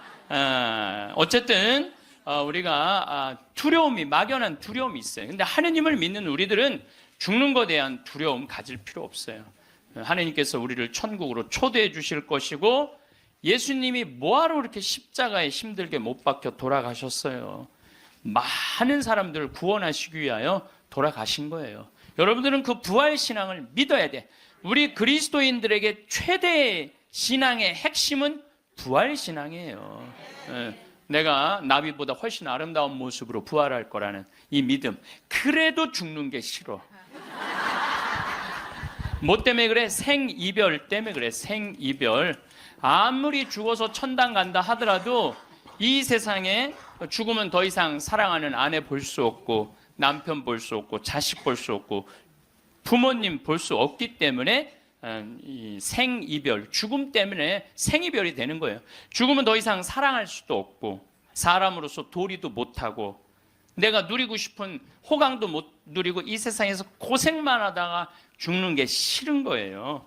그래서 여기 계신 분들 중에 죽기 직전에 후회하지 말고 죽기 전에 내가 뭘 할 걸 그런 거 후회하지 말고 혹시 돈 100억 정도 있는 분들은 한 10억, 20억만 놔두고 80억은 쓰세요. 맛있는 것도 사 먹고 여행도 다니고 그러면 되지. 제가 요즘 바빠서 텔레비전은 거의 못 보지만은 BBC에서 아주 재미난 프로그램을 해요. 영국 BBC에서 백만장자가 자기 신분을 감추고 아주 힘들게 사는 동네에 들어가는 거예요. 그래서 거기서 정말 열심히 사는 사람을 찾아내는 거예요. 찾아내서 이 사람이 백만장자인데도 불구하고 자기도 가난한 것처럼 해서 그 사람이 정말 열심히 살고 성공할 수 있는 가능성이 있으면은 한 달, 두 달 같이 지내다가 마지막에 깜짝 선물을 해주는 거예요. 당신 내가 커피숍 차릴 수 있도록 가게를 내주겠다. 이런 프로그램이 있어요. 그러니까 이 백만장자가 하는 거야. 백만장자가. 여러분들은 못하죠. 여러분들 누굴 커피숍을 차려줘. 백만장자가 하는 건데 제가 너무 감동적인 그 장면 하나는 그 무료 급식소를 봉사하는 사람이야. 그 무료 급식소를 운영하는 남자인데 백만장자가 들어와서 같이 급식을 해주는 거예요. 근데 이 사람은 뭐 무료 급식소를 하니까 휴가도 한 번도 못 간 거야. 자기 있는 거 다 끌어다가 했는데 백만장자가 마지막에 난 당신한테 감동받았다. 내가 앞으로 당신 무료 급식을 계속 할 수 있도록 돈을 대주겠다. 근데 더 기가 막힌 거는 가만히 보니까 봉투를 하나 더 줘요. 더 주면서 가만히 보니까 당신 무료 급식소 하느냐고 휴가 한 번을 못 갔는데 이거는 당신 자신을 위한 휴가 비행 티켓이고 호텔 예약권이다. 자신을 위해서도 휴가를 한번 가라. 막 저 그걸 보는데 막 가슴이 막 먹먹하더라고요. 그러니까 돈 많은 사람이 좀 그렇게 살았으면 좋겠어. 돈 많은 사람이 그렇게 살았으면 좋은데 우리나라 부자들은 그런 멋이 없어요. 근데 영국 BBC에서 그걸 하니까 미국에서도 요즘은 해요. 그래서 이 백만장자들이 어려운 사람들을 가서 계속 깜짝깜짝 그러니까 사회가 건강해지는 거예요. 우리가 죽을 때 돈 가지고 가는 거 아닙니다. 죽을 때 가지고 가는 거 땅, 재산 이게 아니에요. 공술의 공수거예요. 빈손으로 왔다 빈손으로 가는 거예요. 가지고 가지도 못하고 쥐고 그냥 이거 주려고 인간성도 버리고 나쁜 짓이란 나쁜 짓 다 골라하면서 죽는 사람들 보면 참 제가 보기에는 참 가슴이 아파. 유병원 씨 그렇게 돈을 많이 모아놨다가 결국 죽을 때 돈 갖고 갔어요? 한 푼도 못 갖고 갔어요. 어떻게 했어? 다 놔두고 갔어요. 마지막에 뭐 순천 쪽에서 도망 다닐 때 현찰이 8억 6천 우리나라 돈 8억 6천 있고 달러가 16만 달러 1억 6천이 있었대요. 근데 그거 손도 못 댔어요. 마지막에 그 집에서 도망 나갈 때 이 가방에 마지막에 있었던 건 수쿠알렌 몇 알 딱 갖고 떠난 거야. 수쿠알렌 몇 알. 여러분들 죽을 때 돈 갖고 떠나는 게 아니에요. 우리가 죽을 때 뭘 갖고 가느냐면은 추억 갖고 떠나는 거. 추억. 내가 이렇게 인생을 돌아봐서 야, 난 정말로 즐거웠어. 나 정말로 행복했어. 이런 추억이 있는 사람이 죽을 때 행복하게 죽을 수 있어요. 여러분들도 가만히 인생 돌아봐서 즐거웠던 추억이 하나도 없어. 고생만 슉샬나게 한 추억밖에 없어. 그렇다면 여러분들 인생 잘못 사는 거예요. 오늘 추억이 하나도 없는 분들은 추억을 만드세요. 프로그램을 짜세요. 그 백만장자가 그 무료급식 한다고 몇 년 동안 3년 동안 휴가도 한 번 안 간 사람한테 자신을 위해서도 시간을 내라고 남을 위해서 희생만 하지 말고 왜냐하면 사람이요 남을 위해서 너무 희생하다 보면 지쳐요. 저는 제 인생을 이렇게 돌아보면은 전 정말 행복한 사람 중에 하나예요. 저는 초등학교 때 토요일 일요일이 되면 아버지하고 전 수원 사람인데 매일 뒤에 광교산에 놀러를 갔어요. 광교산에 가서 가재 잡고 메뚜기 잡고 가을이면 도토리 줍고 밤 따고 감서리하고 그 다음에 도라지 캐고 더덕 캐고. 그러니까 초등학교 때 며칠 전에 성복동 성당이라는 곳에 강의를 갔는데 광교산 밑에 있더라고. 다 생각이 나요. 상강교, 하강교, 뭐 미군 레이더 기지, 뭐 주한말 농장, 뭐 쫙 지금도 40년 전 일인데 머릿속에 아직도 그 즐거웠던 추억이 그대로 남아 있어요. 나 초등학교 때 공부했던 기억은 거의 없어요. 매일 놀러 다녔던 기억. 그 생각하면 참 행복해요. 그리고 광교산만 가면은 아, 내가 여기서 초등학교 때 여기서 즐겁게 놀았지. 중고등학교 때 또 성당 참, 학교는 일요일은 안 갔는데 성당은 월요일부터 일요일까지 갔어. 월요일부터 일요일까지. 그 여름에 캠프 간다고 우리 때는 4박 5일 갔어요. 그때는 또 어디 놀러를 갈 때가 있어요. 성당에서 가는 캠프가 최고의 행사였죠. 그럼 뭐 조 모임 하면은 뭐 너는 쌀 갖고 와라, 넌 냄비 갖고 와라, 넌 텐트 갖고 와라, 남자 5, 여자 5 같은 조로 이건 뭐 살림살이 떠나는 거하고 똑같은 거예요. 살림살이 떠나는 거하고 얼마나 그 중고등학교 때 성당에서 떠나는 캠프가 얼마나 좋았는지 몰라요. 예. 그리고 뭐 내가 이 가을에는 예술제 한다고 연극하고 노래하고 이제 성탄 때만 되면 예수님 성탄 전야제 한다고 모여갖고 뭐 정말 지금 생각해보면 그때 그 사춘기에 느낄 수 있는 모든 행복을 다 느꼈던 것 같아. 그리고 우리 때는 또 남녀공학이 분명했을 때인데 성당만 가면 그 이쁜 그 이쁜 아가씨들이 그냥 얼마나 우리 성당에 특별히 이쁜 여자애들이 많이 왔던 것 같아요. 그리고 그 성당 그때 학생의 프로그램이요 너무너무 좋았어요. 지금 애들이 학원에 다니지만 우리 때는 뭐 학원 그런 게 어디 있어요. 성당 가는 게 유일한 탁구 치고 성당에서 참 좋았던 것 같아요. 그래서 그때 우리 그 학생의 아이들이 신부가 10명이 됐어요. 신부가 10명이 됐어요.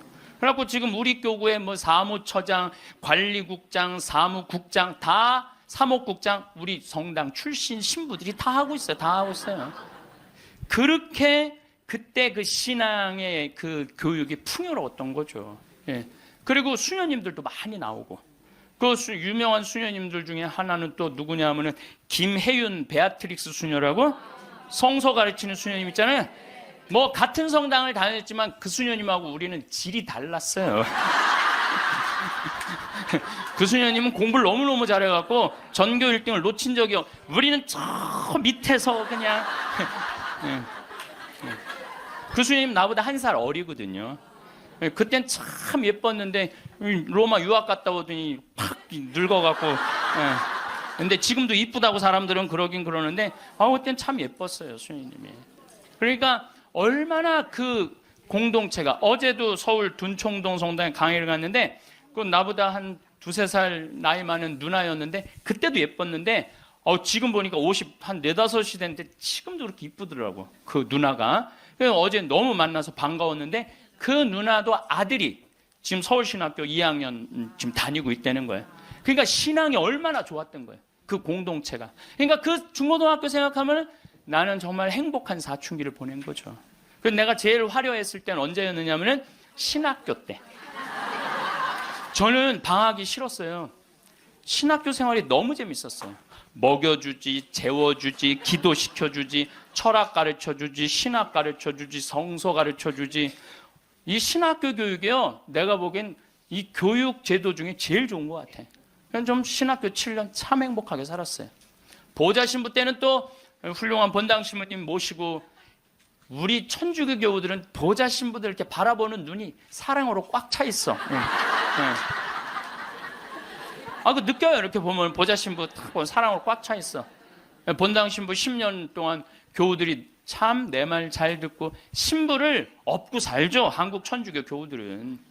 참 이렇게 보면은요 너무너무 행복했던 것 같아. 그리고 이제 10년 전에 강원도 평창 생태마을에 들어가서 이렇게 살면 본당이 없으니까 뭐 본당이 없으니까 또 온 세상이 또 다 내 본당이야 또. 전 세계 다니면서 강의하고 지난 여름에도 브라질, 아르헨티나, 페루, 칠레, 파라과이 5개 나라 한 달 동안 순회 강연 갔다 왔거든요.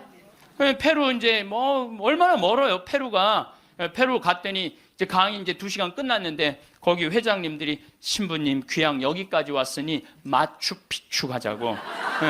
그러니까 강의는 2시간 하고 마추픽추는 2박 3일 갔다 오고. 이런 좋은 팔자가 어디 있어요. 브라질 가면 또 뭐 리오데 자네이루 또 아름다운 항구 예수님이 이렇게 펼치고 있는 데 있죠. 이번에 월드컵 한데 참 얼마나 좋은 팔자예요. 깔라빠떼라고 아르헨티나 맨 밑에 빙하 있는데 신부님 환경하시니까 꼭 보셔야 된다고. 신부님은 신부로 사니까 팔자가 좋아서 그렇지 우리는 얼마나 힘든지 몰라요. 사는 거. 무슨 우리가 즐거운 추억이 있어요. 저도 여러분들 힘들었을 때 많았어요. 인생 50살밖에 안 됐지만은 돌아보면 즐거웠었던 일만 있었던 거 아니에요. 근데 여러분들 사람은요, 과거를 돌아봤을 때 고통스럽고 괴로운 것만 기억하는 사람은요, 악해져요. 악해지게 돼 있어요. 근데 즐거웠던 것만 의도적으로 기억하려고 하면 선해지게 돼 있어요. 저도 사기 많이 당했어요. 이 세상에 사기 쳐먹기 제일 쉬운 사람이 신부예요, 신부. 세상 물정 모르니까 사기도 많이 당했고 배신도 많이 당했어요. 그래갖고 아픔이 많았었어요. 근데 가만히 내 인생을 돌아보면 내가 사기당했을 때 내 상태가 어땠었냐면 욕심이 꽉 차 있었을 때. 그러니까 내가 강의 때 여러분들 욕심 부리지 말라는 게 그냥 하는 말이 아니라 이 온 몸에서 경험을 하고 나온 말이에요. 온 몸에서 경험을 하고 나온 얘기, 그냥 하는 얘기가 아니에요. 온 몸에서 나온 거죠. 또 뭐 배신도 많이 당했고 그러면서 제가 깨달은 게 있어요. 아, 욕심 부리지 말아야 되겠구나. 그리고 하느님을 더 사랑해야지 사람을 더 사랑하면은 꼭 고통이 오는구나. 그리고 이제 좋았던 것만 기억을 하는 거야. 나빴던 기억을 자꾸 하면요 인생이 우울해요. 습관이에요, 습관.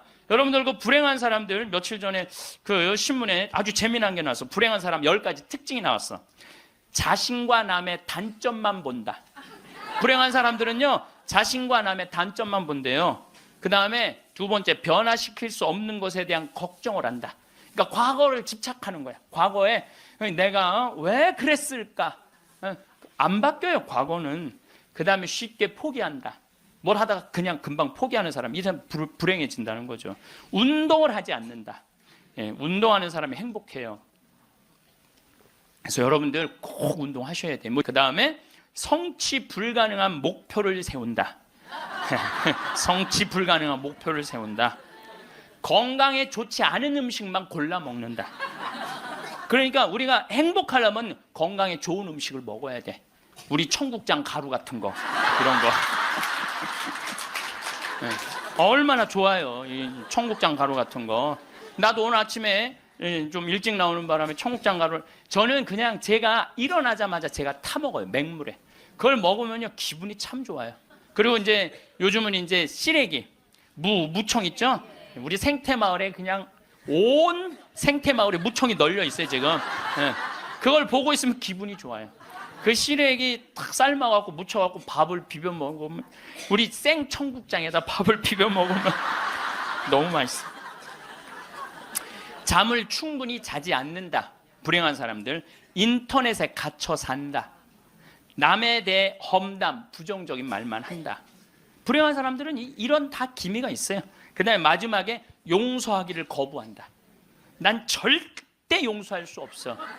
이 사람들이 다 불행하다는 거예요. 그래서 여러분들 이렇게 인생을 돌아보면서 억울하고 분한 것만 새기지 마라. 특별히 우리 할머니들, 내가 대동아 전쟁에 시집으로 와서 6.25 전쟁 때 1.4.5태 때 고생한 얘기, 그거요 청승이에요, 청승. 행복했던 기억만 하시면 좋아요. 그 다음에 죽을 때 뭐 갖고 가냐면 선행 갖고 가는 거. 선행. 죽을 때 선행 갖고 가는 거. 여러분들 죽을 때 땅 갖고 가는 거 아니라니까요. 집 갖고 가는 게 아니라니까요. 재물 갖고 가는 게 아니에요. 이거는 갖고 갈 수 없는 거야. 갖고 갈 수 없는 거야. 오늘도 전심 먹으면서 잠깐 대화를 했는데, 사람들을 보면요 1000개를 가지고 있으면서 1개밖에 못 누리고 사는 사람이 있어요. 근데 100개를 가지고 99개를 누리고 사는 사람이 있어요. 그럼 여러분들 1000개 가진 사람은 이게 뭐 1000개 가지나 많아요. 이 사람이 죽을 때 그랬는데 돈이 너무 많은 사람은 그걸 못 쓰고 죽어서 못 죽는데요. 돈이 너무 많은 사람들은. 그러니까 쓸 수 있을 때 열심히 쓰라는 거예요.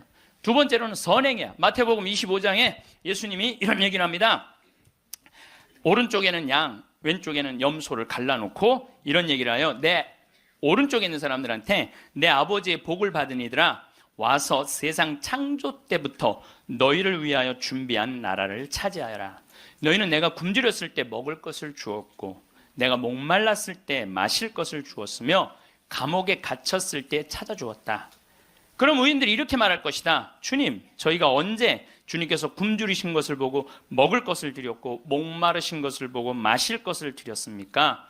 언제 주님께서 나그네 되신 것을 보고 따뜻히 맞아 드렸고 헐 벗으신 것을 보고 입을 것을 드렸습니까? 언제 주님께서 병드시거나 감옥에 계신 것을 보고 찾아가 배웠습니까? 그럼 임금이 대답할 것이다. 내가 진실로 너희에게 말한다.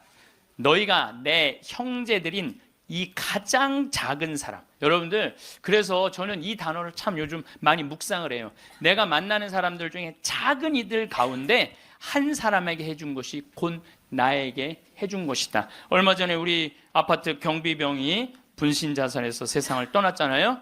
가장 작은 이한테 해준 게 누구한테 해준 거야? 예수님. 이 지금 대한민국 사람들이 이 말씀을 새겨야 돼요. 돈 좀 벌었다고 작은 이들을 무시하는 이런 사회, 이 왼편 염소 쪽으로 가는 거예요. 여러분들 오른편 양쪽으로 가려면 어떻게 해야 돼? 작은 이들 중에 목마르고 헐벗고 배고프고 감옥에 갇히고 나그네 된 사람한테 따뜻하게 대해야 되는 거예요. 록펠러라고 있어요. 미국 부자. 이 사람 죽었는데 얼마나 부자냐면 1850년도에 태어난 사람인데 55살에 전 세계의 90%를 줘요. 세계에서 최고로 부자였어요. 55살에 이 사람이 불치병을 딱 판정을 받아요. 1년밖에 못 산다고. 1년밖에 못 사니 전 세계 최고의 부자인데 55세 1년밖에 못 사니 얼마나 기가 막혀요. 병원에서 탁 나오는데 이렇게 보니까 병원 정가운데 뭐라고 써 있느냐면은 받는 자보다 주는 자가 행복하다. 그거를 봐요. 그거를 보고 막 가슴에 전율을 느껴요. 어떤 전율을 느끼냐면 자기는 돈이 그렇게 많은데도 준 적이 없는 거야. 막 회사 병합하고 뺏고 막 이랬거든요. 아주 냉혈한이었어요. 예. 완전히. 그래갖고 가만히 나는 그 많은 돈 중에 준 적이 없네. 준 적이 없네. 여러분들 마음 가끔 이렇게 말하는 분들이 있어. 누가 나 좀 돈 좀 안 주나? 이 사람 불행한 거예요. 이 사람 무조건 불행한 거예요. 내가 누구 돈 좀 줘야지 이 사람이 행복한 거예요. 항상 얻어먹을 자세가 돼 있는 사람은 불행한 거예요. 주려고 그래야 돼. 주려고. 그래서 저는 본당 신부하면서도 교우들하고 밥을 먹어도 정말 내가 냈지 교우들이 돈 못 내게 했어요. 왜냐하면 가만히 보면 교우들 먹고 살기 바쁜데 자식도 공부시키고 월세 세금 내기 바빠 죽겠는데 신부한테까지 돈을 뺏기면서 밥을 사주는 거예요. 이게 그래서 나는 내가 다 정말 많이 냈어요. 그 처음에 신부님한테 밥 얻어 먹은 적이 평생에 처음이라는 교우들을 참 많이 봤어요. 신부님 무슨 돈이? 나 돈 많아.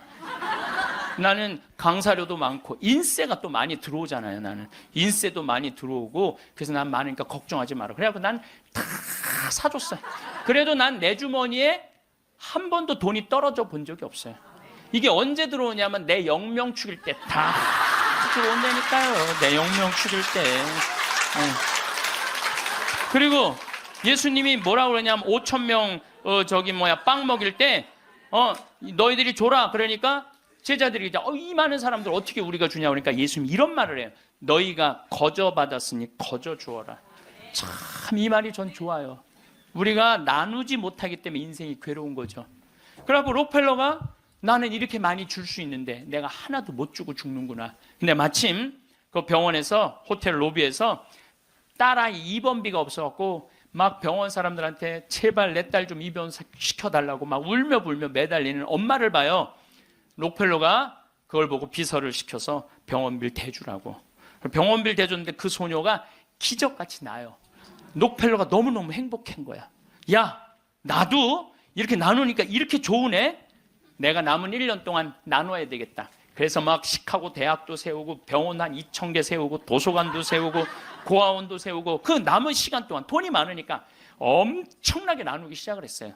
근데 그렇게 나누다 보니까 록펠러가 이 55세 죽는 데는 록펠러가 98까지 나누다 죽었어요. 98까지 나누다 죽었어요.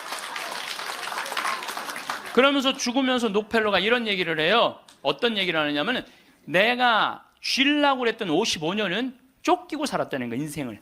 사람이 가지려고 그럴 때는요, 인생을 쫓기게 돼 있어요. 근데 내가 나누기 시작하면서부터는 내 삶은 기쁨으로 가득 찼다고 그래요. 기쁨으로 가득.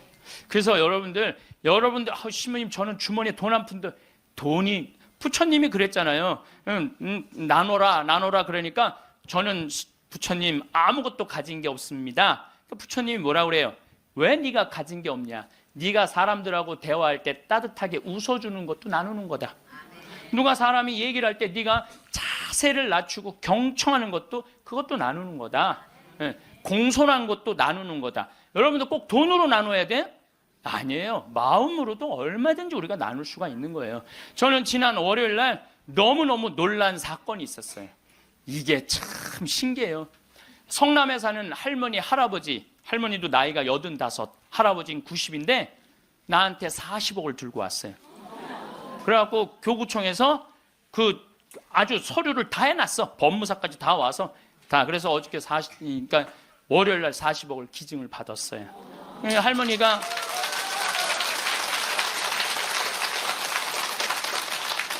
그러니까 되는 놈은 되는 거야.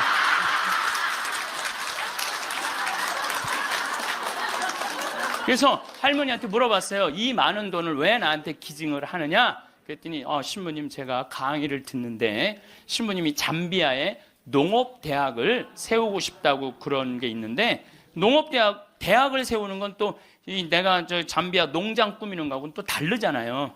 근데 저 신부님이 지금 저렇게 열정적으로 일을 하는데 나는 이제 떠날 날이 얼마 남지 않았는데, 근데 그래서 이제 신부님한테 기증을 하기로 했다고. 근데 할아버지가 더 멋있는 거야.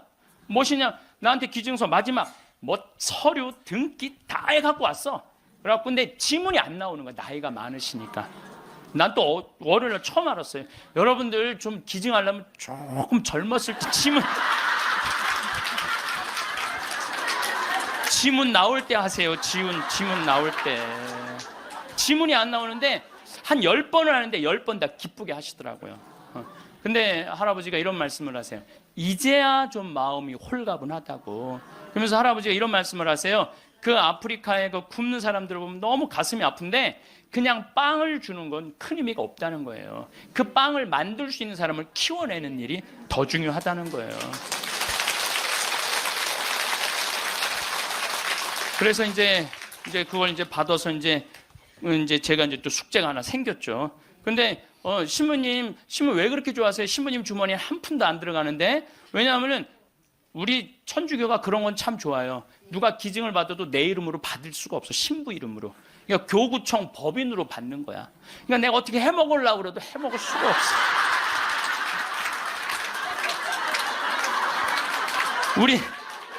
우리 주교님 도장을 훔쳐야 돼. 해먹을 수 있는. 주교님 도장을 훔쳐야지. 근데 그 할아버지가 더 기가 막힌 말씀을 하셨어요. 어떤 말씀을 하셨느냐면은 신부님 아들한테 물어봤대요. 내가 이거를 40억을 신부님한테 기증하기로 했다. 그랬더니 아들이 아버지 기증하세요. 나 넓은 집이 있고 직장이 있는데 그거 돈 많으면 머리 아파요. 그 아들도 기가 막히죠. 아니 법적으로 소송도 한다는데. 그래서 여러분들 제가 말씀드리는 거는 우리가 죽을 때 갖고 가는 게 땅이 아니라니까요. 집이 아니고 재물이 아니에요. 뭐냐면 선행이야. 선행. 내가 뭔가 베풀 수 있는 선행이 있어야 돼요. 그래서 여러분들도 내가 돈이 없다라면 마음으로라도 나눌 줄 알아야 돼. 마음으로라도. 예. 그리고 죽을 때 갖고 가는 건 결정적인 건 믿음이야. 믿음이 없는 사람은요, 노잣돈 없이 떠나는 거예요. 믿음이 없는 사람은 노잣돈이 없이 떠나는 거. 죽을 때 빈 털터리로 떠나는 거. 빈 털터리로. 근데 내가 주님께서 날 기다리고 계셔. 주님께서 날 맞아주실 거야. 이 믿음 있는 사람은요, 여행 떠날 만해요. 근데 딱 저승에 들어섰는데 아무도 날 데려가는 사람, 깜깜한 어둠만 날 기다리고 있는 사람은 너무너무 힘든 거죠. 제가 한 10년 전에 우리 후배 신부들을 데리고 제주도에 스킨스쿠버를 데리고 갔어요.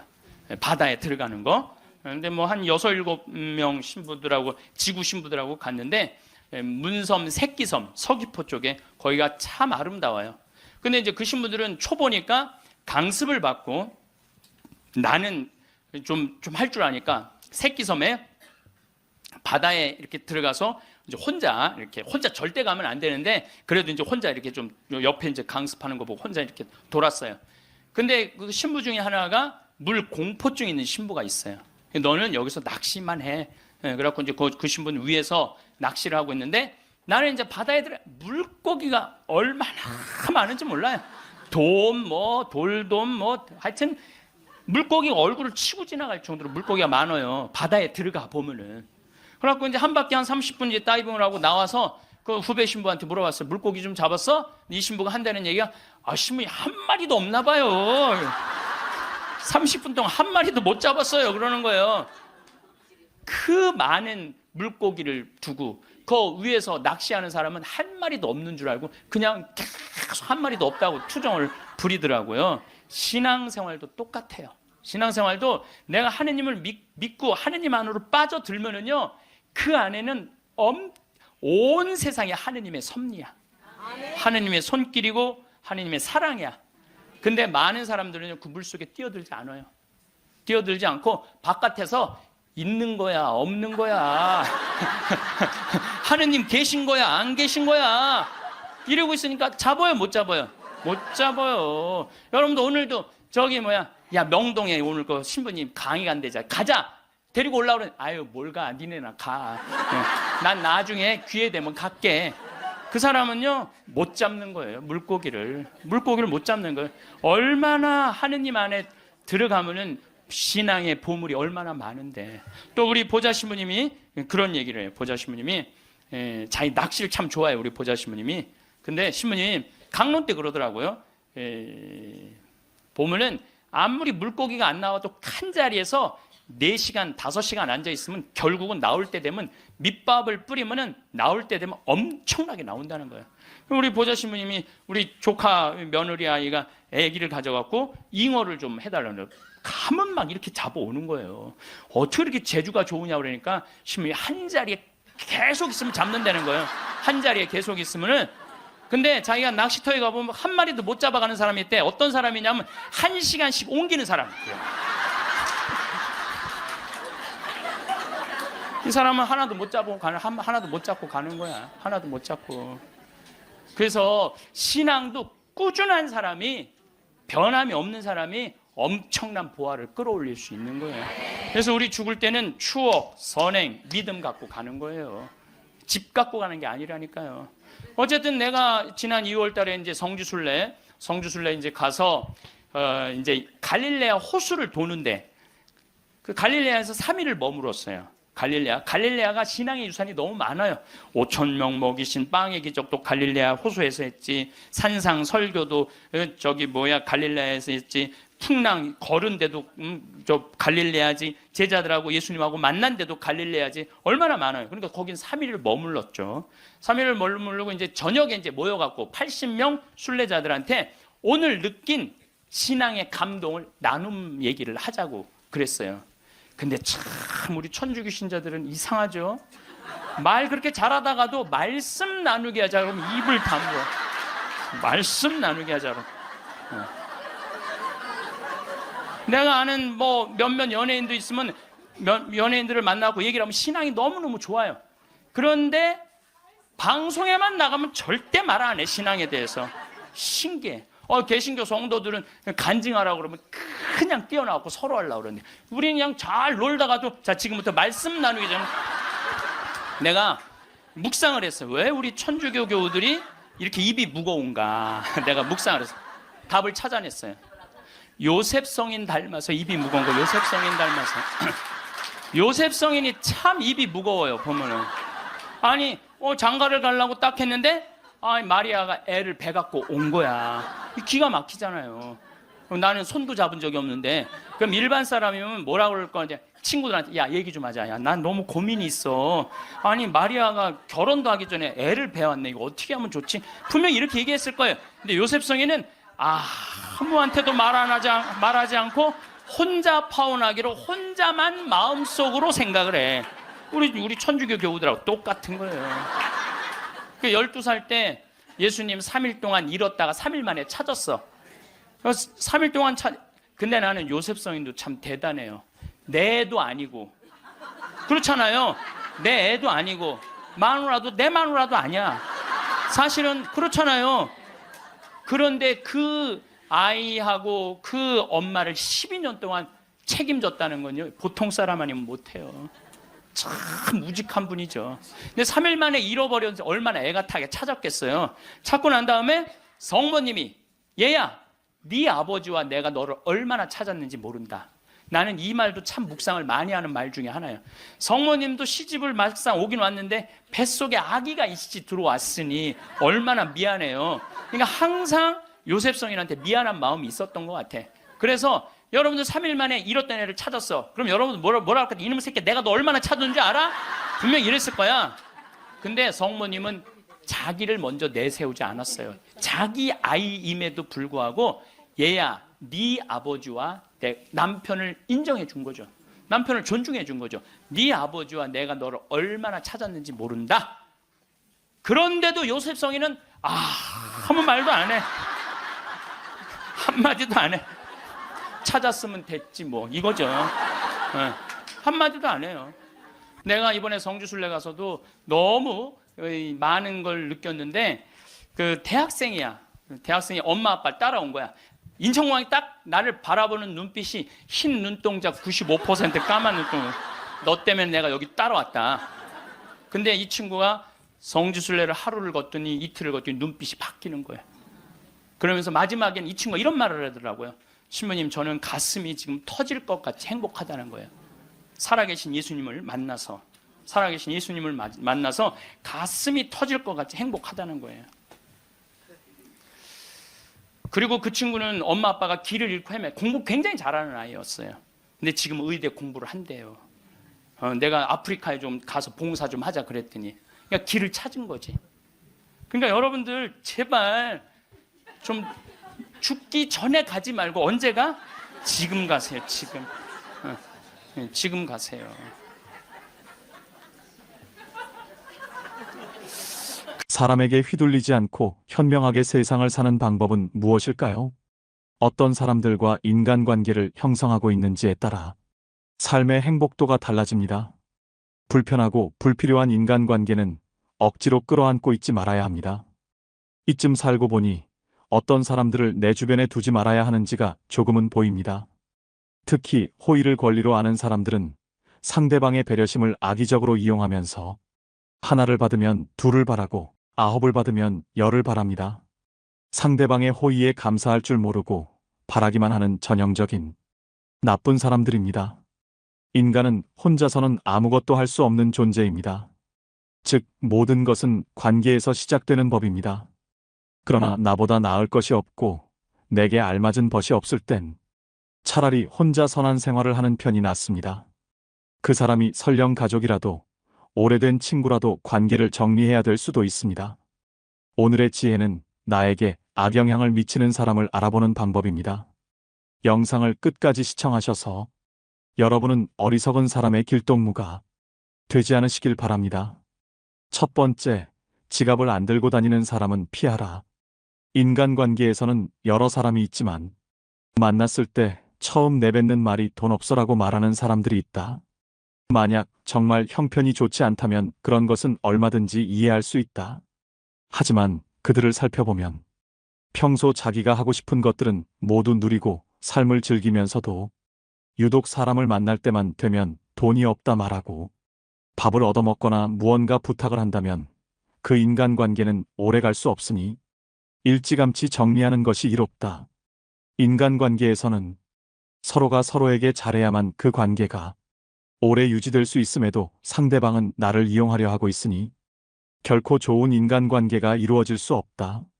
남을 존중하지 않고 자기 자신만을 존중하는 사람은 없는 것만 못한 법이다. 두 번째, 자기 필요할 때만 연락하는 사람은 피하라. 인간관계에서 자주 만나거나 연락을 하고 친하지 않는 사이인데 어쩌다 연락이 오면 서로 안부도 묻지 않고 자신의 요구만 말하는 사람이 있다. 평소에는 연락이 없다가도 자기가 필요할 때만 연락하는 사람은 친구라고 할 수 없는 사람이다. 이런 사람은 즉시 손절하는 것이 이롭다. 부탁을 들어준다는 것은 나의 재산이나 시간을 써서 남에게 이득을 주는 행동이므로 굉장히 조심스러워야 함에도 불구하고 자주 접하지도 않는 사람에게 이러한 부탁을 하는 사람은 굉장히 뻔뻔하고 자기중심적인 사람일 가능성이 높다. 더 이상 이용당하지 말고 과감하게 잘라내라. 세 번째, 종교나 정치적 신념을 강요하는 사람은 피하라. 사람은 모두가 같을 수는 없다. 결국 사람 간의 관계는 서로의 다름을 인정하고 다른 사이에서 관계의 가치를 얻어가는 것이다. 따라서 크게 아무리 자신에게 좋다 한들 남에게 강요해서는 안 되는 법이지만 그 중에서도 종교나 정치적인 신념은 결코 강요해서는 안 된다. 이런 사람을 계속 만나는 것은 매우 피곤한 일이고 실제로도 인간관계에서 신념으로 인해 다툼이 일어나고 주먹다짐으로 번지기까지 한다. 이런 사람들을 맞춰주기 위해서는 내 신념을 속이던지 신념을 포기해야만 한다. 이런 사람과 의미 없이 논쟁하지 마라. 현명한 사람들은 어떠한 상황에서도 상대방 진심을 짓밟는 의미 없는 논쟁은 하지 않는다. 그게 어떤 주제가 됐든지 간에 논쟁이 시작되면 서로는 원래 성격보다 자기 관점을 더 세게 고집하기 십상이다. 사실 이러한 논쟁은 아무런 의미도 없고 필요도 없다. 논쟁에서 졌다면 그저 할 말이 없다. 한편 상대방을 철저히 눌러 이겼다. 한들 무슨 소용이 있으랴? 그것은 일시적으로 승리를 거둔 것일 뿐 그 승리의 쾌감은 결코 오래가지 못한다. 이뿐만 아니라 가장 큰 문제점은 논쟁에서의 승리를 상대방의 자존심을 짓밟은 대가로 얻었다는 것이다. 남의 체면을 깎아 얻은 승리 때문에 상대로부터 원한을 사서 언젠가 큰 화를 당할지도 모르는 일이다. 네 번째에 만났을 때 괴로운 친구는 피하라. 우리 인간관계에서는 친구와 약속을 정하면 취소가 되길 바라는 마음이 들고 만나도 크게 재미도 없고 핑계를 대서라도 집에 있고 싶어지는 그런 친구가 생기기 마련이다. 처음에는 만나면 즐거웠던 친구가 점점 재미없어지고 나와 안 맞는 것 같다는 생각이 들면 인간관계를 정리해야 하는 하나의 신호로 받아들여도 좋다. 왜냐하면 살아가는 세월 동안 그 친구도 변했고 나도 많이 변했을 것이다. 예전에는 함께 생활하며 그 친구와 닮은 점도 많았을 것이고 교우관계도 비슷했을 테지만 결국에는 접하는 사람들도 달라지고 마주치는 상황도 크게 달라졌다. 그렇기에 예전에는 만나면 즐거웠던 사람도 나이가 들수록 안 맞는다고 느끼는 것이다. 내가 귀찮고 힘들어하는 만큼 그 친구 또한 나를 만나는 것을 귀찮고 힘들어할 가능성이 없을 수 없다. 인간관계는 일방이 아닌 쌍방이기 때문이다.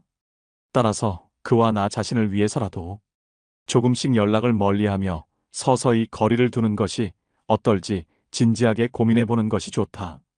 다섯 번째, 남의 고민을 가볍게 여기는 사람은 피하라. 이 세상에 무거운 고민과 가벼운 고민은 따로 존재하지 않는다. 내가 느끼기에 별게 아닌 고민도 남에게는 죽는 것이 나을 정도로 힘든 상황일 수도 있기 때문이다. 왜냐하면 삶의 무게는 상대적이라. 사람마다 각자가 느끼는 삶의 무게는 제각각 다르기 때문이다.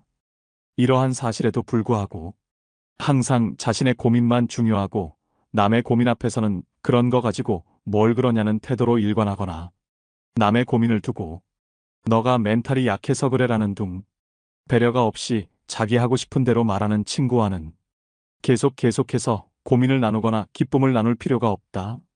남을 존중하지 않고 자기 자신만을 존중하는 사람은 없는 것만 못한 법이다. 나 외 다른 사람을 존중하라.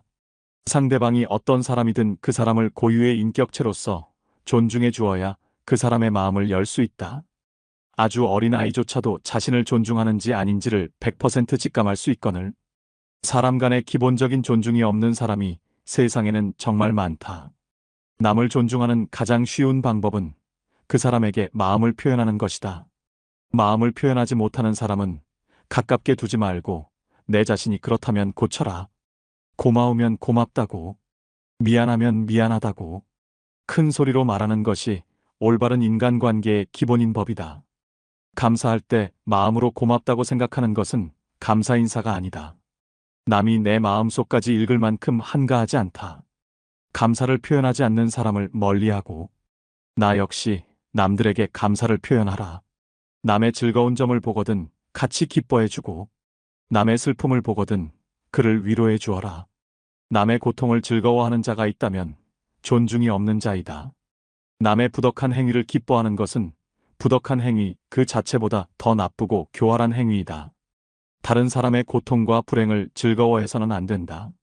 이런 사람이 친구라고 생각해 본다면 내가 고통받고 있을 때 그들은 속으로 웃고 있지 않겠는가? 여섯 번째, 약속을 쉽게 어기고 가볍게 생각하는 사람은 피하라. 어쩔 수 없이 사정이 생겨서 약속을 한 두 번 정도는 어길 수 있다. 하지만 사정이 있더라도 미안해해야 하는 것이 인간의 도리이고 반복되지 않도록 주의해야 하는 것이 인간관계에서의 예의임에도 불구하고 약속을 어기는 것은 물론이거니와 약속을 했다는 사실조차 잊어버리고 상습적으로 약속을 어기는 사람이 있다면 그런 인간관계는 하루빨리 정리하라. 인간관계는 절대 일방이 될 수 없다. 서로가 서로를 존중함으로써 만들어지는 관계에서 나를 존중하지 않는 사람을 억지로 데리고 갈 필요가 없다. 당신은 존중받을 권리가 있는 사람임을 결코 잊지 마라. 일곱 번째, 자신의 푸념만 계속하는 사람은 피하라. 예나 지금이나 우울하지 않은 사람은 드물다. 모두가 우울할 때가 있고 그 우울함을 위로받고 싶어 한다. 하지만 이러한 푸념도 그 상황에 맞게 해야 하는 것이지. 상황에 맞지 않는 푸념은 다른 사람에 대한 배려가 없는 사람이다. 나는 상대방과 즐거운 시간을 보내고 싶은데 상대방이 매번 자신의 우울한 점만을 계속해서 말하는 것은 나에 대한 배려는 온데간데 없고 그저 자신의 나쁜 감정을 버리기 위한 쓰레기통으로 생각하는 것이다. 상대방이 나에게 버린 나쁜 감정을 받아들이면 감정 쓰레기통이 되는 법이다. 그저 안 받으면 그만이니 그 사람과의 관계를 재설정하는 것을 진지하게 고민해 보아라. 이렇게 자신의 슬픈 감정만을 버리는 친구는 멀리하고 잘 들어주는 친구를 가까이 하라. 자연은 우리에게 두 개의 귀와 두 개의 눈을 주었고 혀는 오직 하나만을 허락하였다. 이것은 왜일까 생각해보면 분명 말하기보다는 듣고 보기를 더 많이 하라는 하늘의 뜻일 것이다. 말을 제일 잘하는 사람은 논리적으로 말하는 사람이 아니라 남의 말을 잘 들어주는 사람임을 명심하라. 슬픔은 공유해서 좋을 것이 별 없다. 슬픔은 내 주변 사람 모두를 부정적인 감정으로 물들게 한다. 나의 슬픔을 위로해주지 않는다고 그 사람을 비난하지 마라. 타인 혹은 세상에 절대로 많은 것을 기대해서는 안 된다. 그저 무시하면 그만이다. 여덟 번째, 자주 다투고 편가르게 하는 사람은 피하라. 주변을 보면 다툼이 끊이질 않는 사람들이 있다. 이런 사람들의 특징은 굳이 싸우지 않고 넘어갈 부분임에도 그냥 넘어가는 경우가 없다. 또한 같은 인간관계에 속해 있는 다른 사람과 다툰 후에 자신의 편을 들어주기를 강요하여 다른 사람을 곤란하게 만든다. 인생을 살아가는 데 있어서 우리가 만날 수 있는 사람의 수는 지극히 한정돼 있다. 사람 하나하나가 소중함에도 불구하고 이렇게 자주 다투고 편가르는 친구를 만난다면 인간관계 전체를 망치게 된다. 싸움은 결코 인간에게 도움되는 행위가 아니다. 싸움은 졸렬한 자기 주장에 불과한 행위로 현명한 사람은 결코 감정적으로 남과 싸우지 않는다. 자주 다투는 사람을 살펴보면 자신의 감정을 절제하지 못하고 항상 남과의 논쟁을 하기 바쁘다. 이런 사람들은 자신의 잘못을 좀처럼 인정하지 않는다. 만약 내가 자주 다투는 사람 같다면 스스로를 돌아보아야 한다. 나에게 무슨 잘못이 있는 건 아닌지 설령 나에게 잘못이 없다고 해도 무엇인가를 찾으려 노력해야 한다. 싸움이라는 것은 혼자 하는 것이 아닌 사람과 사람이 하는 것이기에 일방의 잘못만으로 시작되지는 않기 때문이다. 또 이런 사람들의 특징은 굉장히 오만한 성격을 갖고 있다는 것이다. 자기가 옳다고 생각하고 편을 들어달라 하는 사람은 스스로를 과대평가하는 오만한 사람이다.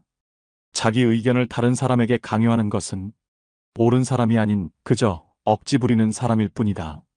이런 사람들은 본인이 옳다고 생각하는 견해나 자신의 가치관을 남에게 강요한다.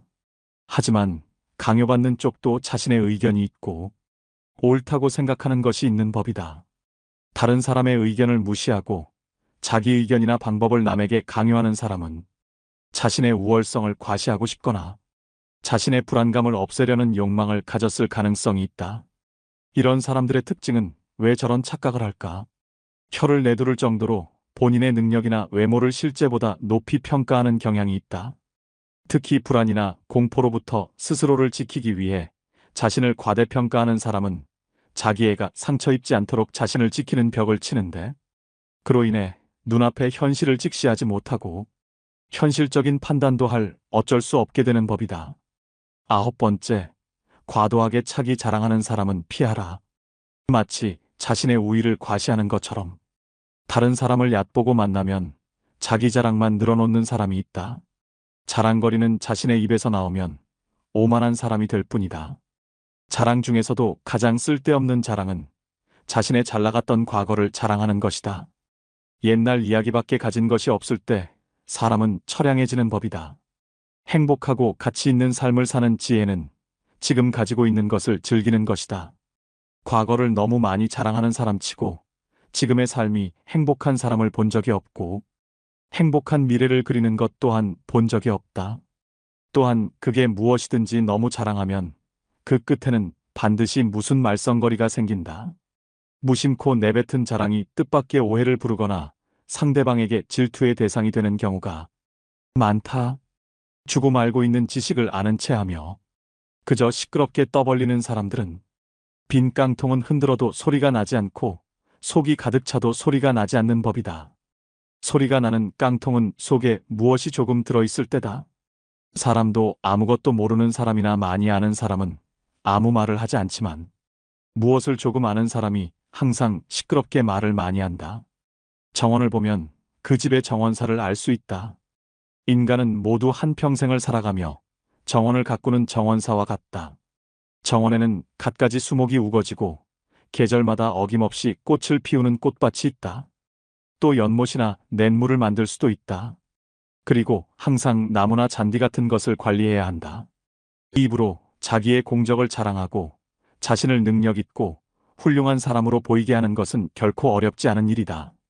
그러나 정말로 인간의 가치를 증명하는 것은 실제로 쌓아 올린 성취밖에 없다. 정원은 실제로 쌓아놓은 성취이다. 지금 막 만들기 시작한 정원이라도 한 번만 보면 믿을 수 있는 정원사인지 아닌지 알 수 있다. 또한 나 자신의 겸손함을 유지하라. 물이란 본디산 정상에 머물지 않고 계곡을 따라 서서히 흘러가는 법이다.